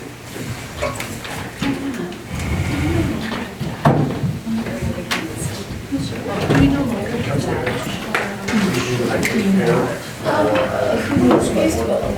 on.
So at 7 PM, we'll reconvene here. I guess we'll start with the capital budget for 2020. Just a reminder to council, you've got your binders in front of you. We're not expecting at this time to drill down into every line item and nitpick in detail. But certainly if there's any larger items or general themes or specific things that you know of offhand, certainly bring them forward so that the administration can have an appropriate amount of time to prepare the correct information that may be required for whatever your concern is, to address it properly and have it ready for the full day sessions for the budget workshop that are upcoming. I don't know what the dates are. Upcoming soon, anyway. Councilor Ross? I'll start it off. Thank you, Mayor Creasy. The sidewalk issue on North Star Drive, I'm assuming is that North Star specifically, or is that Prairie View Drive leading up to North Star Drive? Because North Star Drive is separate from Prairie View, right? If this is totally separate, then obviously we had a plan brought to council and it was defeated, so has there been any information resolved amongst that area of Prairie View Drive? If there was any further direction from the residents of that to be entertained again, or is that a dead issue? So the North Star Drive one is completely separate. That's about $2 million for infrastructure renewal on North Star Drive, which is, I believe it's connected to Fairway Drive, but no, is it north, south part? No, okay, sorry. It's in the area, but it's totally separate, okay? Fairway Drive is also identified in your 2020 capital works project, or budget, for $553,500. The funding for that does show 35% local improvement, 70-30, I believe. However, the direction that we had received from council was that before considering such a project, you would want to see a local improvement levy framework or a policy. Do you remember, was it a policy or a bylaw? I believe the direction was to develop a local improvement policy. Okay. Policy, and we have that. Actually, I don't know it off the top of my head. I believe it is quarter 1 or quarter 2, 2020. It was added into your strategic plan. Quarter 1. So the plan would be to go ahead and try to work through that development of the policy, and then go out for whatever that looks like, some more public consultation. I would expect with Fairway Drive to determine the parameters that we would be moving ahead with the local improvement levy or not. And then potentially doing the project in the fall of 2020, if things move along as we predict.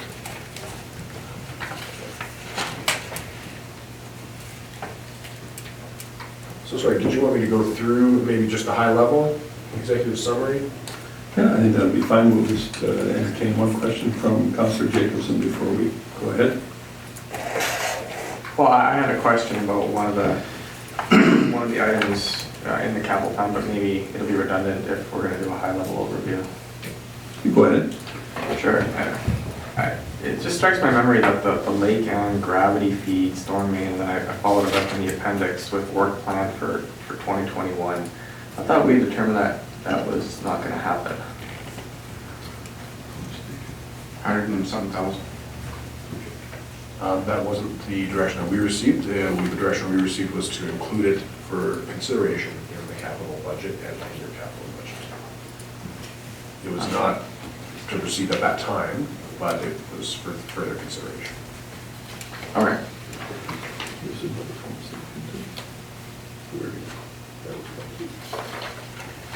I believe there was also direction that prior to any program, we would have to do an assessment, fulsome evaluation of what it would look like to do a gravity option, so what the impact to Crown Lake would be before moving ahead with any project. And I believe that's why, correct me if I'm wrong, 120,000 has been shown in 2020, is that right? Yeah.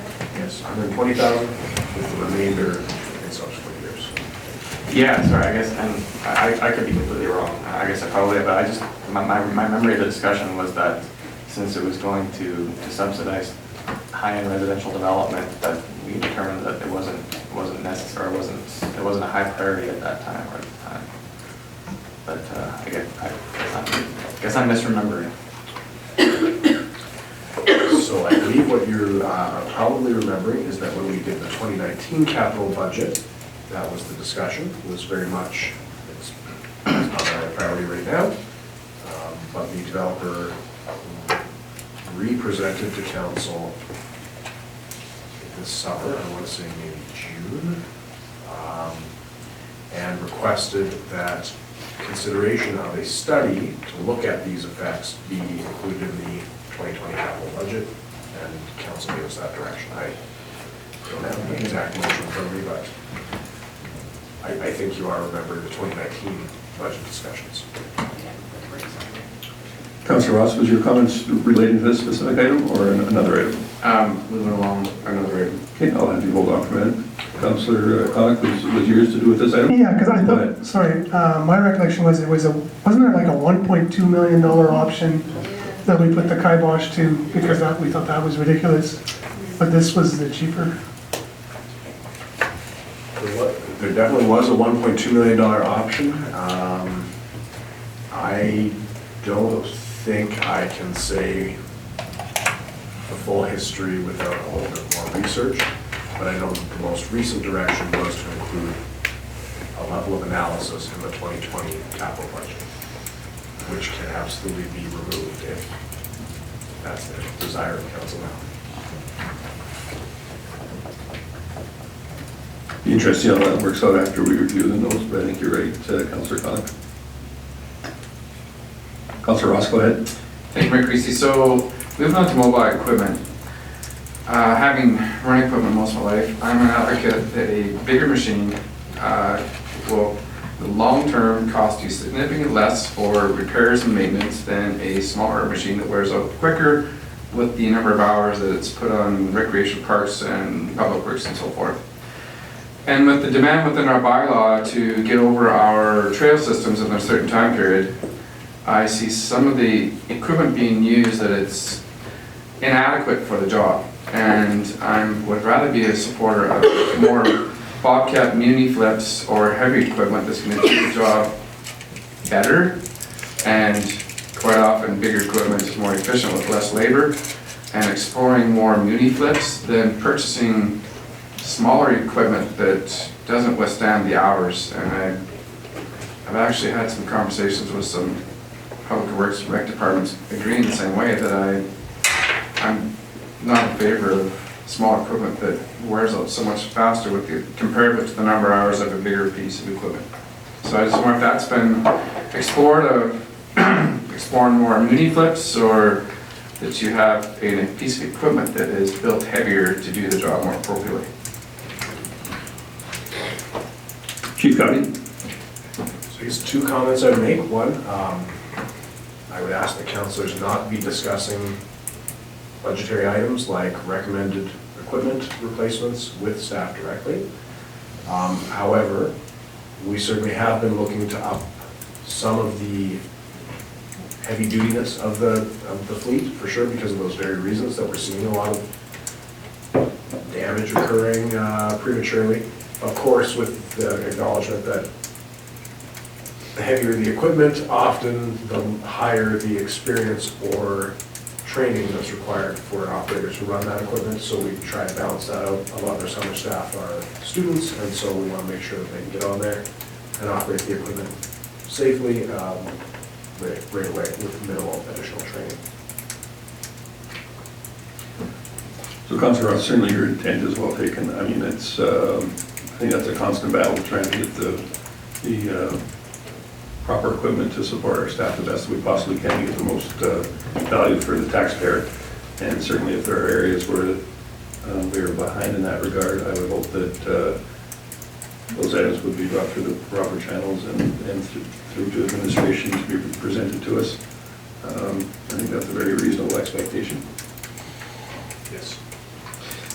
And all due respect, it was just that when I see a muni flip of a skid steer at 2 pieces for $8,000 versus a purchase of a zero turn that clearing trails has got very limited loader capacity and options to clear it. It just, to me, makes more sense to go bigger equipment and that's just a perception that I see from operating equipment, and it's not to belittle or demean our public works or be inappropriate to ask them questions, it's an observation as well. Director Jute, did I see your light on as well? Thank you, Mayor Creasy. I just wanted to comment that I believe that the advice I'm getting from staff is that they 100% happen to concur with Councillor Ross there, and also the mini flip, correct me if I'm wrong, but I believe the mini flip is a differential price, not the final price of the whole price of the equipment. I apologize, that's correct, sorry. Chief Gowdy? So, you're right, the Muni Flip program, it's a higher cost than that because you have to initially purchase a machine and then you're purchasing tires, but we have seen a lot of value to it over time. I just wanted to comment, I have found the motion with respect to the Barrett Ridge, Harris Pond, Elizabeth Lake connection there. And this was from May of this year, May 13th of 2019. The council directed administration to explore study costs, including consultation with Alberta Environment for Rosemont Estates and Barrett Ridge, and to conduct a consultation with the county of Macomb, which of course we'll do once while we're undergoing that study, if it proceeds within the budget. Thanks for that clarification. Councillor Hibbs? Thank you, Mayor Creasy. Not in an intention to shut down debate or conversation, but I would like to make the motion that council receive the proposed 2020 capital budget as information and hold discussion and deliberation at the October 28th budget workshop.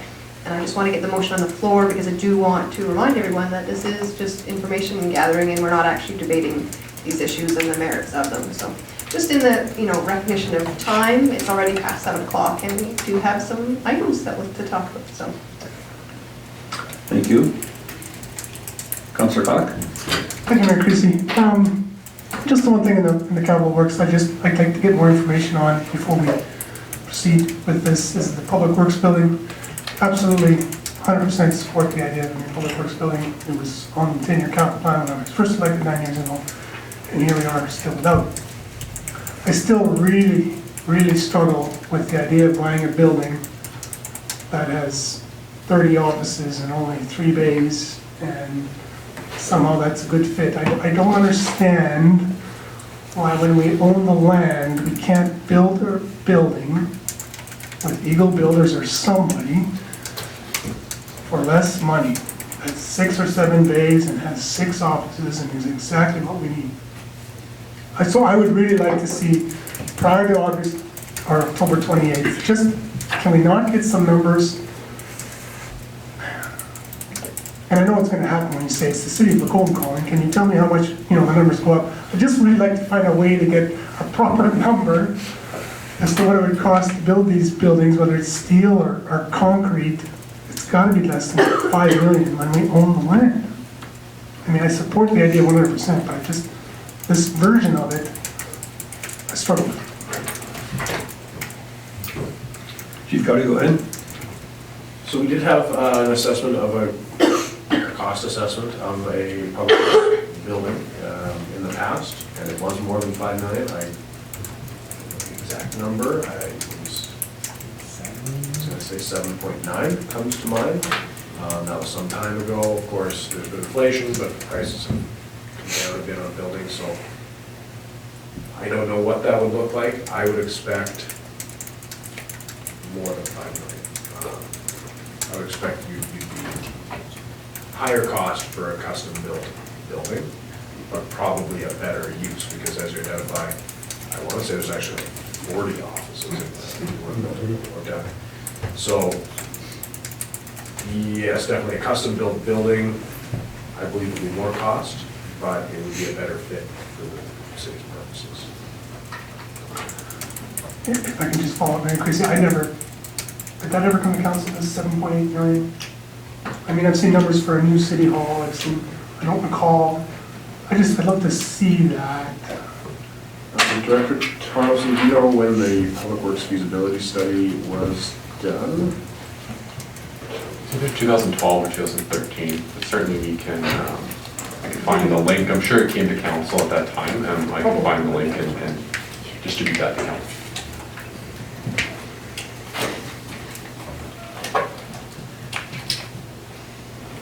So certainly if you have any questions after Chief Gowdy went through the high level look at capital, we can discuss them then. Prepared to go ahead now. Thank you. So the total 2020 capital budget totals 11.7 million.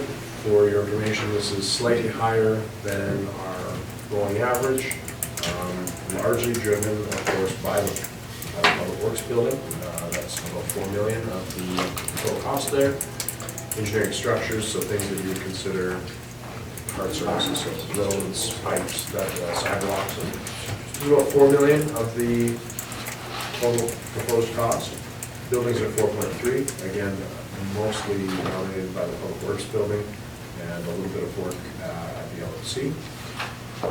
Mobile equipment, that being mowers, printers, furniture, and it is kind of difficult, I have found, to differentiate sometimes between mobile equipment and vehicles. They are broken out there specifically. So the mowers, the Bobcats, things that Councilor Ross was talking about, 1.1 million. Those are typically funded by contributions to reserves, so they've already been, the money's already been put away in past years through the operational budget for those departments purchasing the equipment. Same is true for the vehicles that you'll see at 650,000. There's one playground improvement project for 300,000.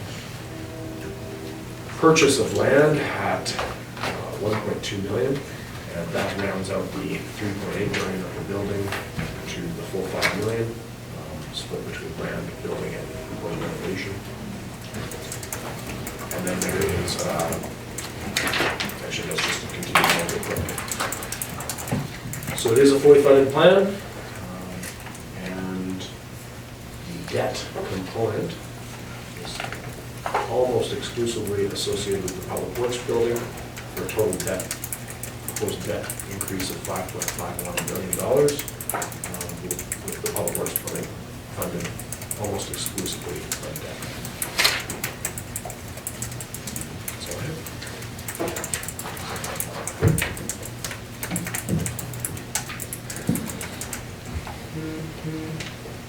Any questions, Councilor Ross? Thank you, Mayor Creasy. So all this, these are estimates, or these already went to RFPs? These are all strictly estimates? Estimates.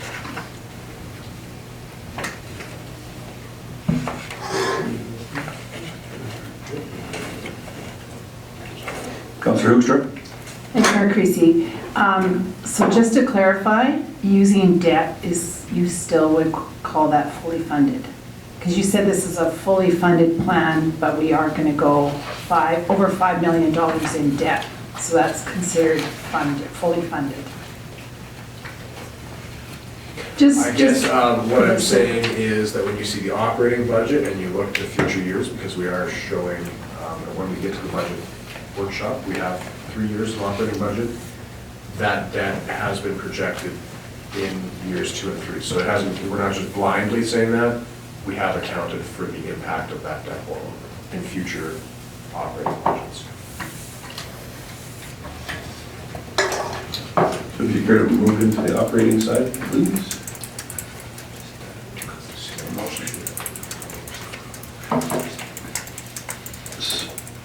I'm sorry, just had a, Councilor Hibbs' motion was specifically for capital? Very good.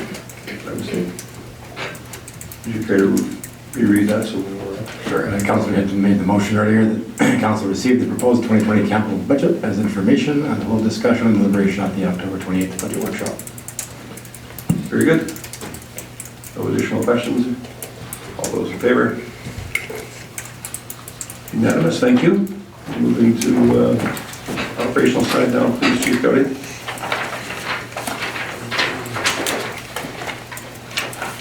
Looking at the operating budget,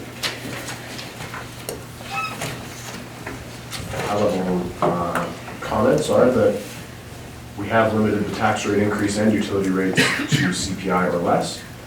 Proposed budget will limit the impact to average households in Macomb to about $5.25 of increased costs. So we're quite pleased to be able to deliver a policy-driven budget that meets Council's annual taxation and budget preparation policy and the compensation policy.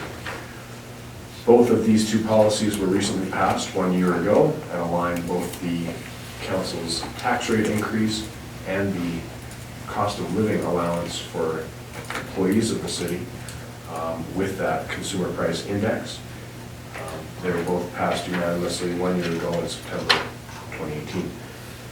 The July 2018 to June 2019 Alberta CPI is 1.4%, according to the Economic Dashboard of Alberta.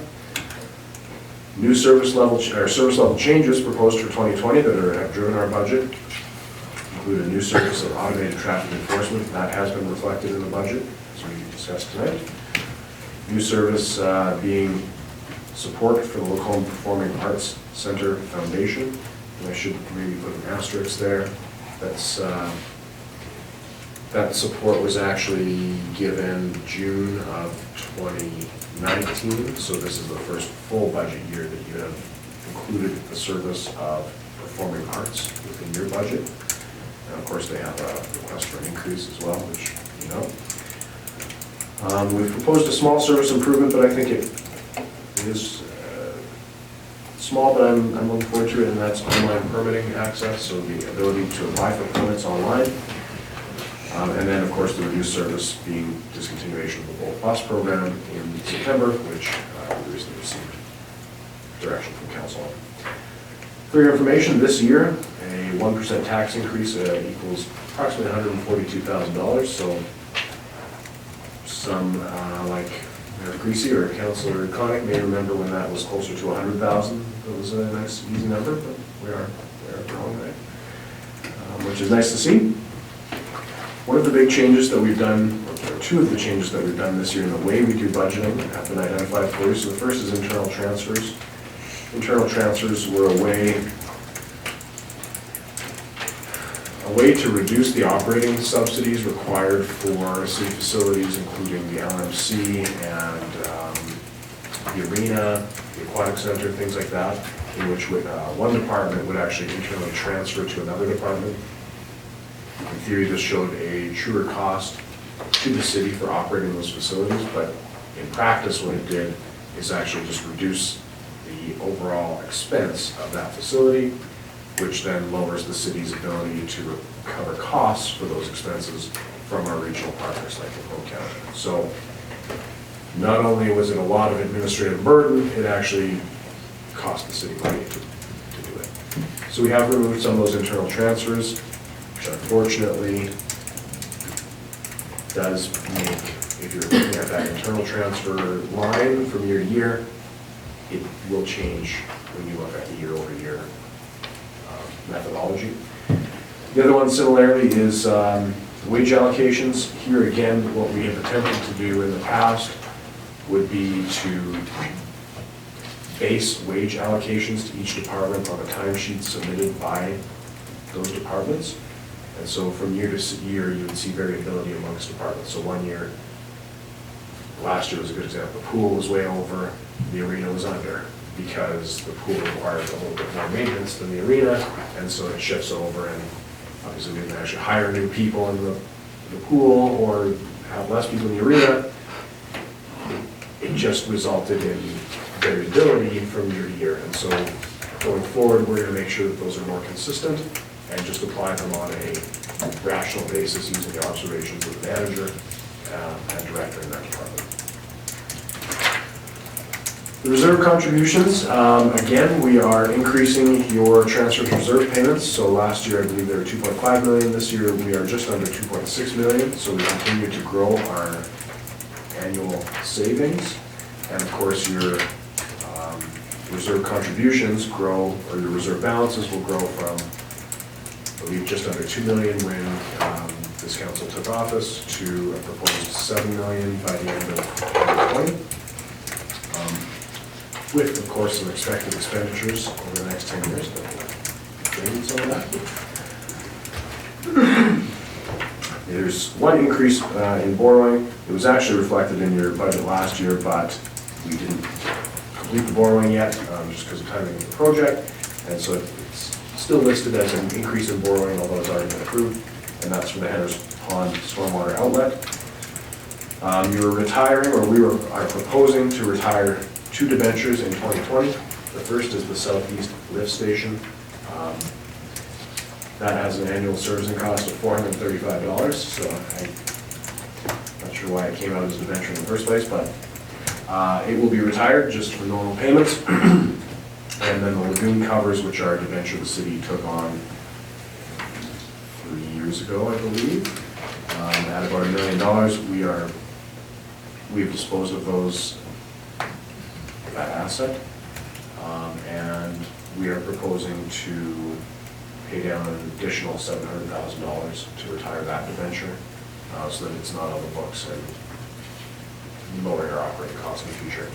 So I would, I guess, just highlight $2.6 million in reserve contributions, and then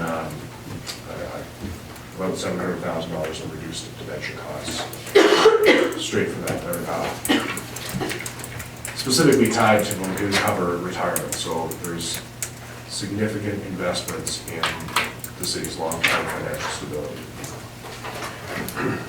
The debt limit is proposed to increase from a current 41.41 to 49.26, that being largely driven by the proposed borrowing from the Public Works facility. Wages and benefit, I did talk about the median rate. In 2018, council adopted the compensation policy that adopts City of Macomb staff wages with the median of our comparable communities, which were also adopted by council last year.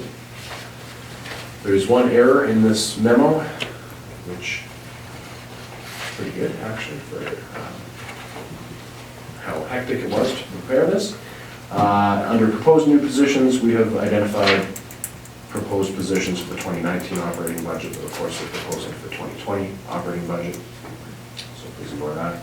There are new positions in police, one new position in the engineering services area, a little bit of additional support 1 day per week with a human resource coordinator position, and then a 0.5 seasonal utilities operator position. The rationale is supplied there for you. Personnel summary is listed as in past years. The total difference being approximately $700,000, but I will highlight that $330,000 of that is associated with Department 21, the police department, which is largely to accommodate the automated traffic enforcement program that you heard about tonight. Grants to organizations, we have not included additional requested amounts in the budget at this time, other than the 2 areas, that being police and the Parkland Regional Library. The Parkland Regional Library, the city does have some limited ability to influence that, but it is one member of the board that, a large board that approves that requisition or not. And we had 855 by the time we realized that it was not there. We'd already printed the budgets, and so I didn't update them. I apologize for that. The requests are listed, the utilities. What we've proposed there are CPI changes, other than in solid waste, where we have proposed to hold the line. I know that will not be particularly popular given the reduced service associated with curbside recycling. However, our initial budgets were actually an increase due to the increased use of the Wolf Creek Recycle Depot, needing both more frequent bin pickups and each bin pickup being more costly than it was last year. There's actually an increase to the city's recycling program cost, even though the level of service has reduced. We have managed to adjust the budget and adjust some of the wage allocations to ensure there was an increase in the budget. Now, with the approval tonight of a reduced greens bin collection program, there probably would be the opportunity for a slight reduction there. But we haven't proposed any changes at this time without completing that solid waste review. Janice has supplied all of the highlights of the 2020 operating budget, the changes. And then we've talked about the financial implications both to the city and to each member of an average household within Macomb. And again, it's about $5.25 per household per month is what we're expecting. We have included consideration of a number of council strategic goals within the operating budget.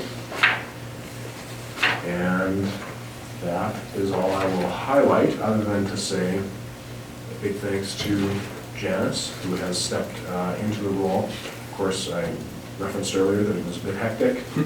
We have been working on both the capital budget and the operating budget without an accountant, as you know, and so it would not be possible without Janice's hard work. Thank you very much. So I just want to make sure that we're okay with, on the executive summary here. The proposed budget will limit impact to average households in Macomb to $5.25. Is that supposed to be $52.50 per half? That should be per month. I'm sorry, that should be per month. And that's utilities only, right? Because under utilities, it talks about the total impact to an average household in Macomb will be approximately $5.23 per month on page 11 of that memo. So $60-some. Yes, my apologies, that is my executive summary, and I think I have erred in only including the utility rates and not the tax rate impact as well. So my apologies there. We'll certainly have that updated for the budget workshop.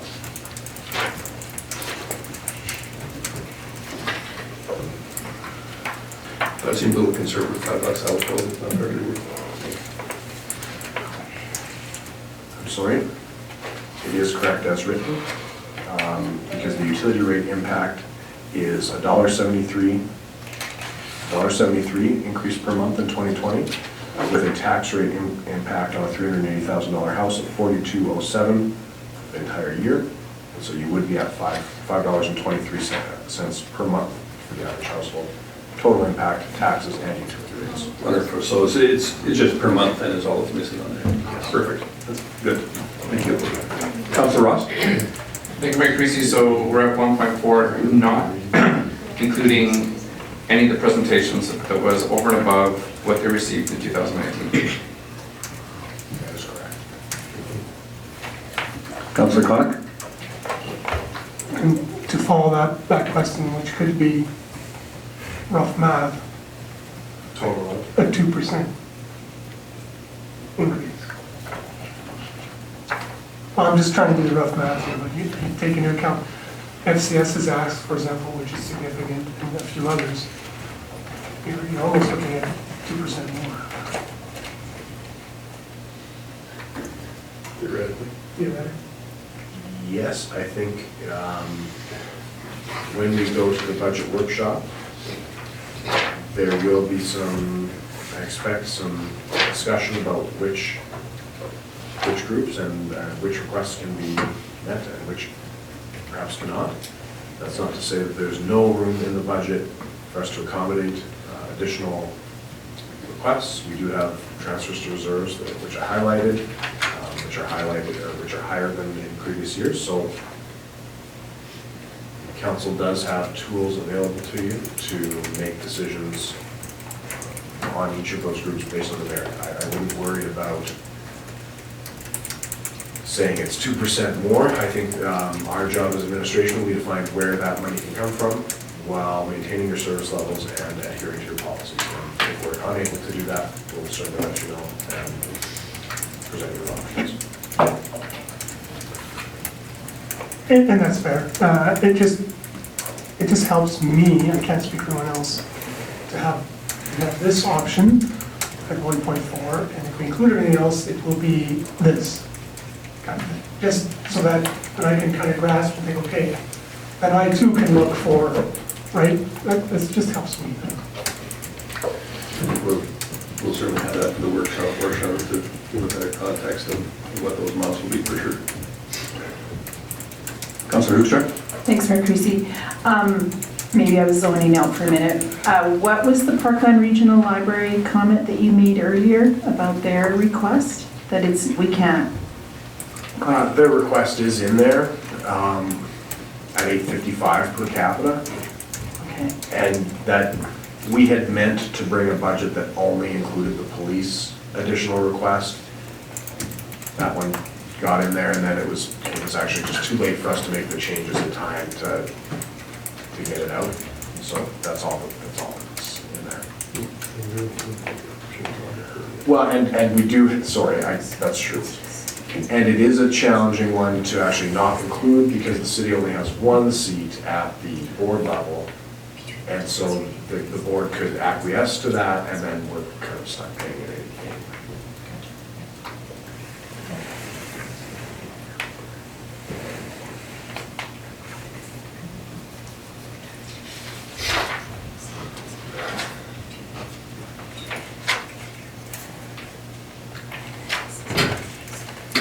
Any questions? Everybody's got enough material to go over before workshop days?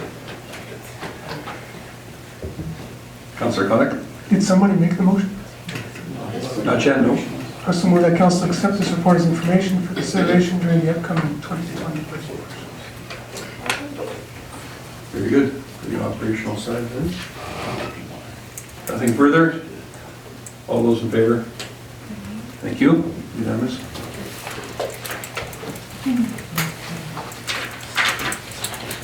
So given that bounce around the order a little bit here, are there any items other than reports and in camera? I don't believe that there are.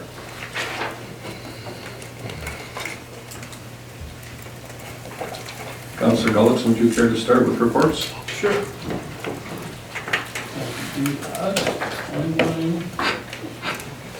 September 18th, had a municipal planning commission. There were 3 items on the agenda, 2 secondary suites, and that's what set that there.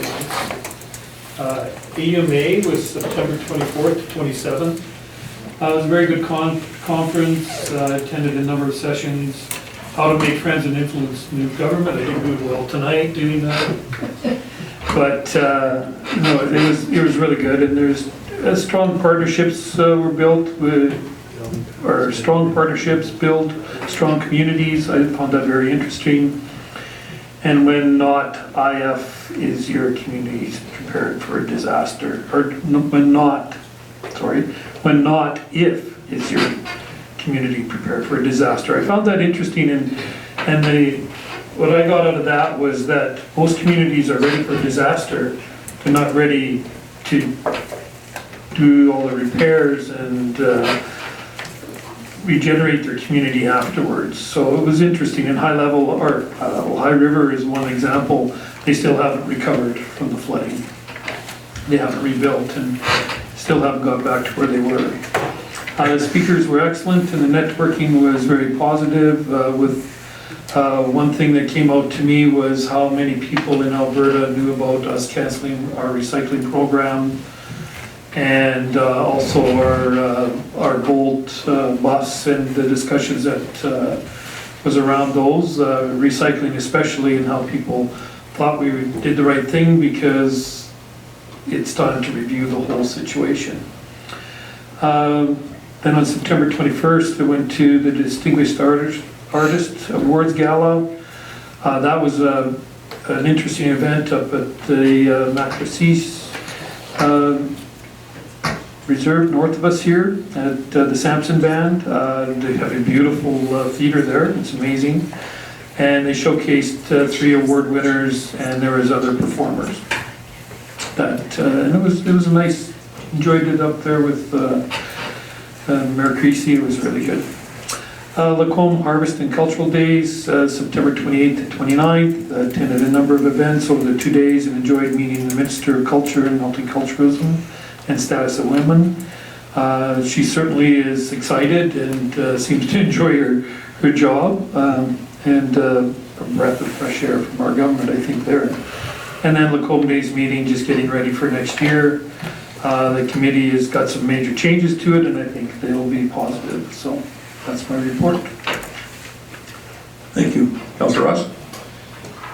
My apologies, I didn't submit a written, I'll do a verbal. AUMA, reiterate that there was obviously some brought up, it's kind of amazing how other communities reflect some of our decisions. But it's heard many comments about our consistent policing. There is a lot of issues within other communities within their services of trying to have a full complement of members. Culture and Harvest Days, we went on the tour in Culture and Harvest. It was, I think our MLA representing Culture and Tourism, Lila here, she's absolutely wonderful match. She's a ton of energy for having Minister of Culture and Multiculturalism, and she's very appropriate for that position. And the company's meetings, yeah, we obviously are trying to improve the areas that need to be addressed and continue to make it bigger and better. And we have a few more members. So, anyways, moving forward. Thank you. Councillor Hoekstra? Thanks, Mayor Creasy. Yeah, I wasn't as busy maybe at the end of September with council stuff as you guys all were. I did not go to AUMA, but then I kicked it into gear after that. One thing I forgot to put on my report was that I was at the Rickabatsu celebration dinner on the 24th, and a great event. I quite enjoyed being part of that committee, and I certainly support the visitors when they're here, but I am very thankful to my fellow councillors for filling in and doing. Councillors Connick and Hibbs did a lot for the Rickabatsu visit as well, so thank you for that.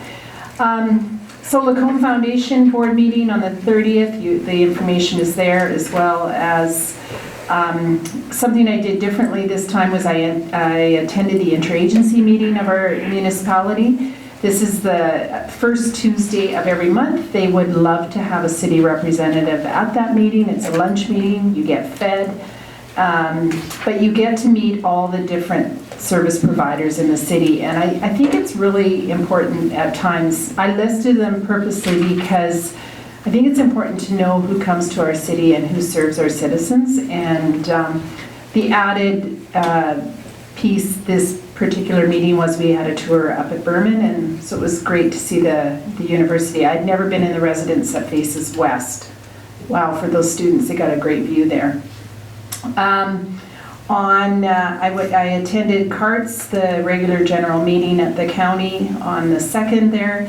For the Lacombe Foundation, I attended a special meeting on the Friday to determine whether we should be part of this organization, the Alberta Seniors Community and Housing Association.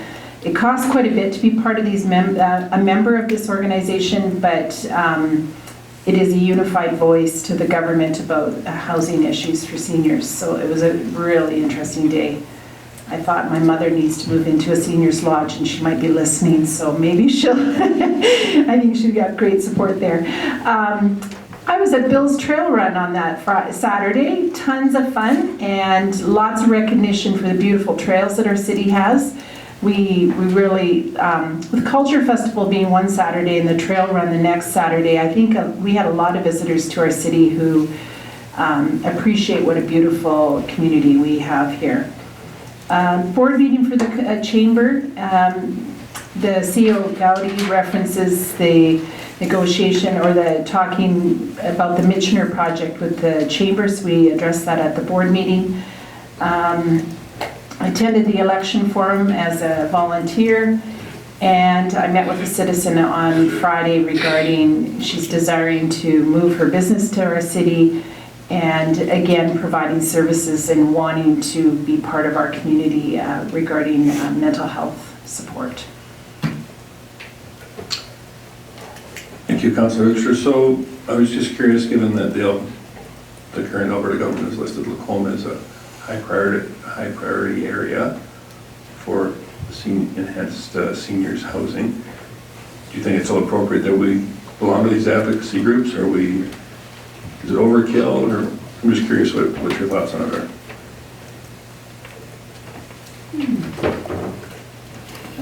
That's an excellent question. I don't think we are on their radar quite yet. We might be listed, I think Ron Orr, yes, definitely is listening, our MLA Orr is definitely listening regarding housing for seniors in our community, but the lodge is only one part of the housing scenario that, or would meet seniors' needs, that low-income seniors, but we need to look at housing in general, and that's what this organization does look at. Seniors might be in their name, but they were giving us stats at this meeting that they will be addressing housing in general. And so not only addressing our provincial government, but also addressing our federal government about housing needs. So I do think there's some benefit there. Thank you. Councillor Jacobson? Sure, I'll have a verbal report today as well. So I was at AUMA with most of my fellow councillors. My takeaway was maybe a little bit different in talking to a lot of other councillors in different communities. I'm not entirely convinced that all of the municipalities in this province are totally prepared for the financial freight train that's heading toward us with reduction in MSI and the general slowdown in this economy that's going to be taking place. So I'll be interested to see what shakes out over the next 4 or 5 years of that. I also enjoyed a very honest discussion with a councillor from Black Falls regarding the bulb. That was quite enjoyable by myself. And I gave the opening comments for the Lacombe Culture Days Moscow Cheese dancers who came on Saturday the 28th. And I saw most of you guys in the crowd. That was quite an interesting performance. I really enjoyed that. So that was what I did for the last 3 weeks. Thank you.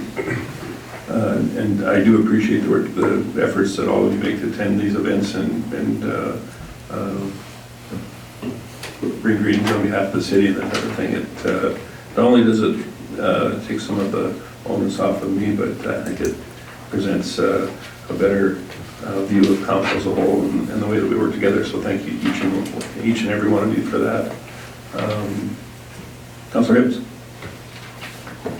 Thank you, Mayor Creasy. I'll follow up with a written at a later date, of course, but just a few highlights I wanted to mention. Of course, I also was at AUMA, like most of you were. I constantly am just amazed at the value that I get out of that event. Of course, there's the sessions that you go to, but it's also just the ability to network and talk to other councillors and actually in some cases even administration from other communities and just sort of see what they're doing and you know, get ideas, and maybe what they're doing isn't exactly a good fit, but it makes you think of something else that might work. And it is also interesting to hear the different challenges. Something for us might be a real success story, for somebody else it might be a real challenge, and vice versa. So that I just find that just amazingly fascinating. So I do really appreciate that we are able to go to that on an annual basis. The other thing that I would just make comment on is the Lacombe, like the Cultural and Harvest Festival. I don't know, it just seemed better this year than it has. I mean, it's always good, but this year, like, I really enjoyed it. A lot of the events, it was hard to choose like which events to go to. I went to a lot of them. I really, really appreciated the fact that there was a significant inclusion of Indigenous sort of theme events, obviously around the you know, the display in the LMC with the red dresses and the moccasin, you know, the photography. There was also like an elder sharing after that in one of the side rooms. I see huge potential there, and that is a significant cultural aspect of this area, so I'd really love to see more of that in the future. But I mean, feedback that I got even talking to other people is they also had a really good time that weekend. So I just wanted to just kudos to the people that organized that, and I just think it's a fabulous event. Thank you. Councillor Connick. Well, my report is there. Thank you. And my report will be forthcoming at the next meeting. I did not do it this time around. CEO Gowdy, do we have a significant events report for us? I did, but there wasn't very many significant events. The one that haven't been mentioned already, I meant. The one that hasn't been mentioned yet was the Performing Arts Center Foundation facility grand opening, where I know most of the council was present. So I thought that was a great event. And then I will also highlight that the city with the town of Black Falls, Lacombe County, and Stantec was recognized with the Alberta chapter of the American Public Works Association Project of the Year for the regional sewer project. So that was very pleasant. And I know we're working on some information on that to release right away. Thank you for bringing that up. I think we've got a letter to that effect. That'll be in our council mailbox for next time around. Yes. Very good.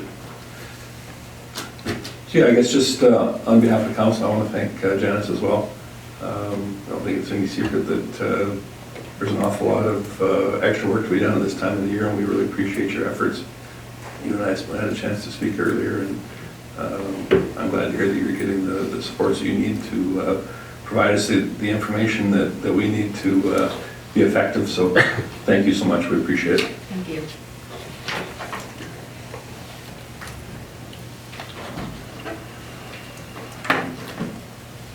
Councilor, go ahead.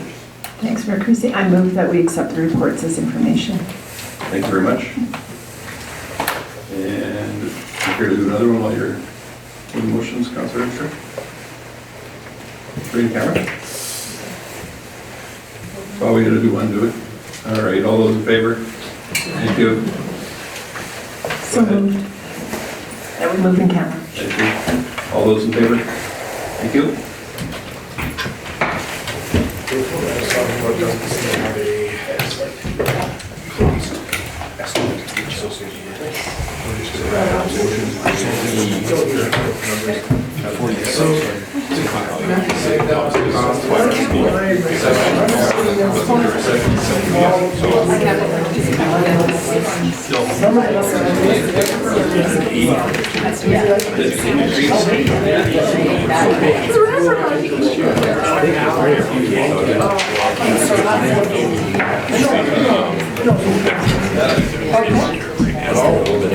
Sure.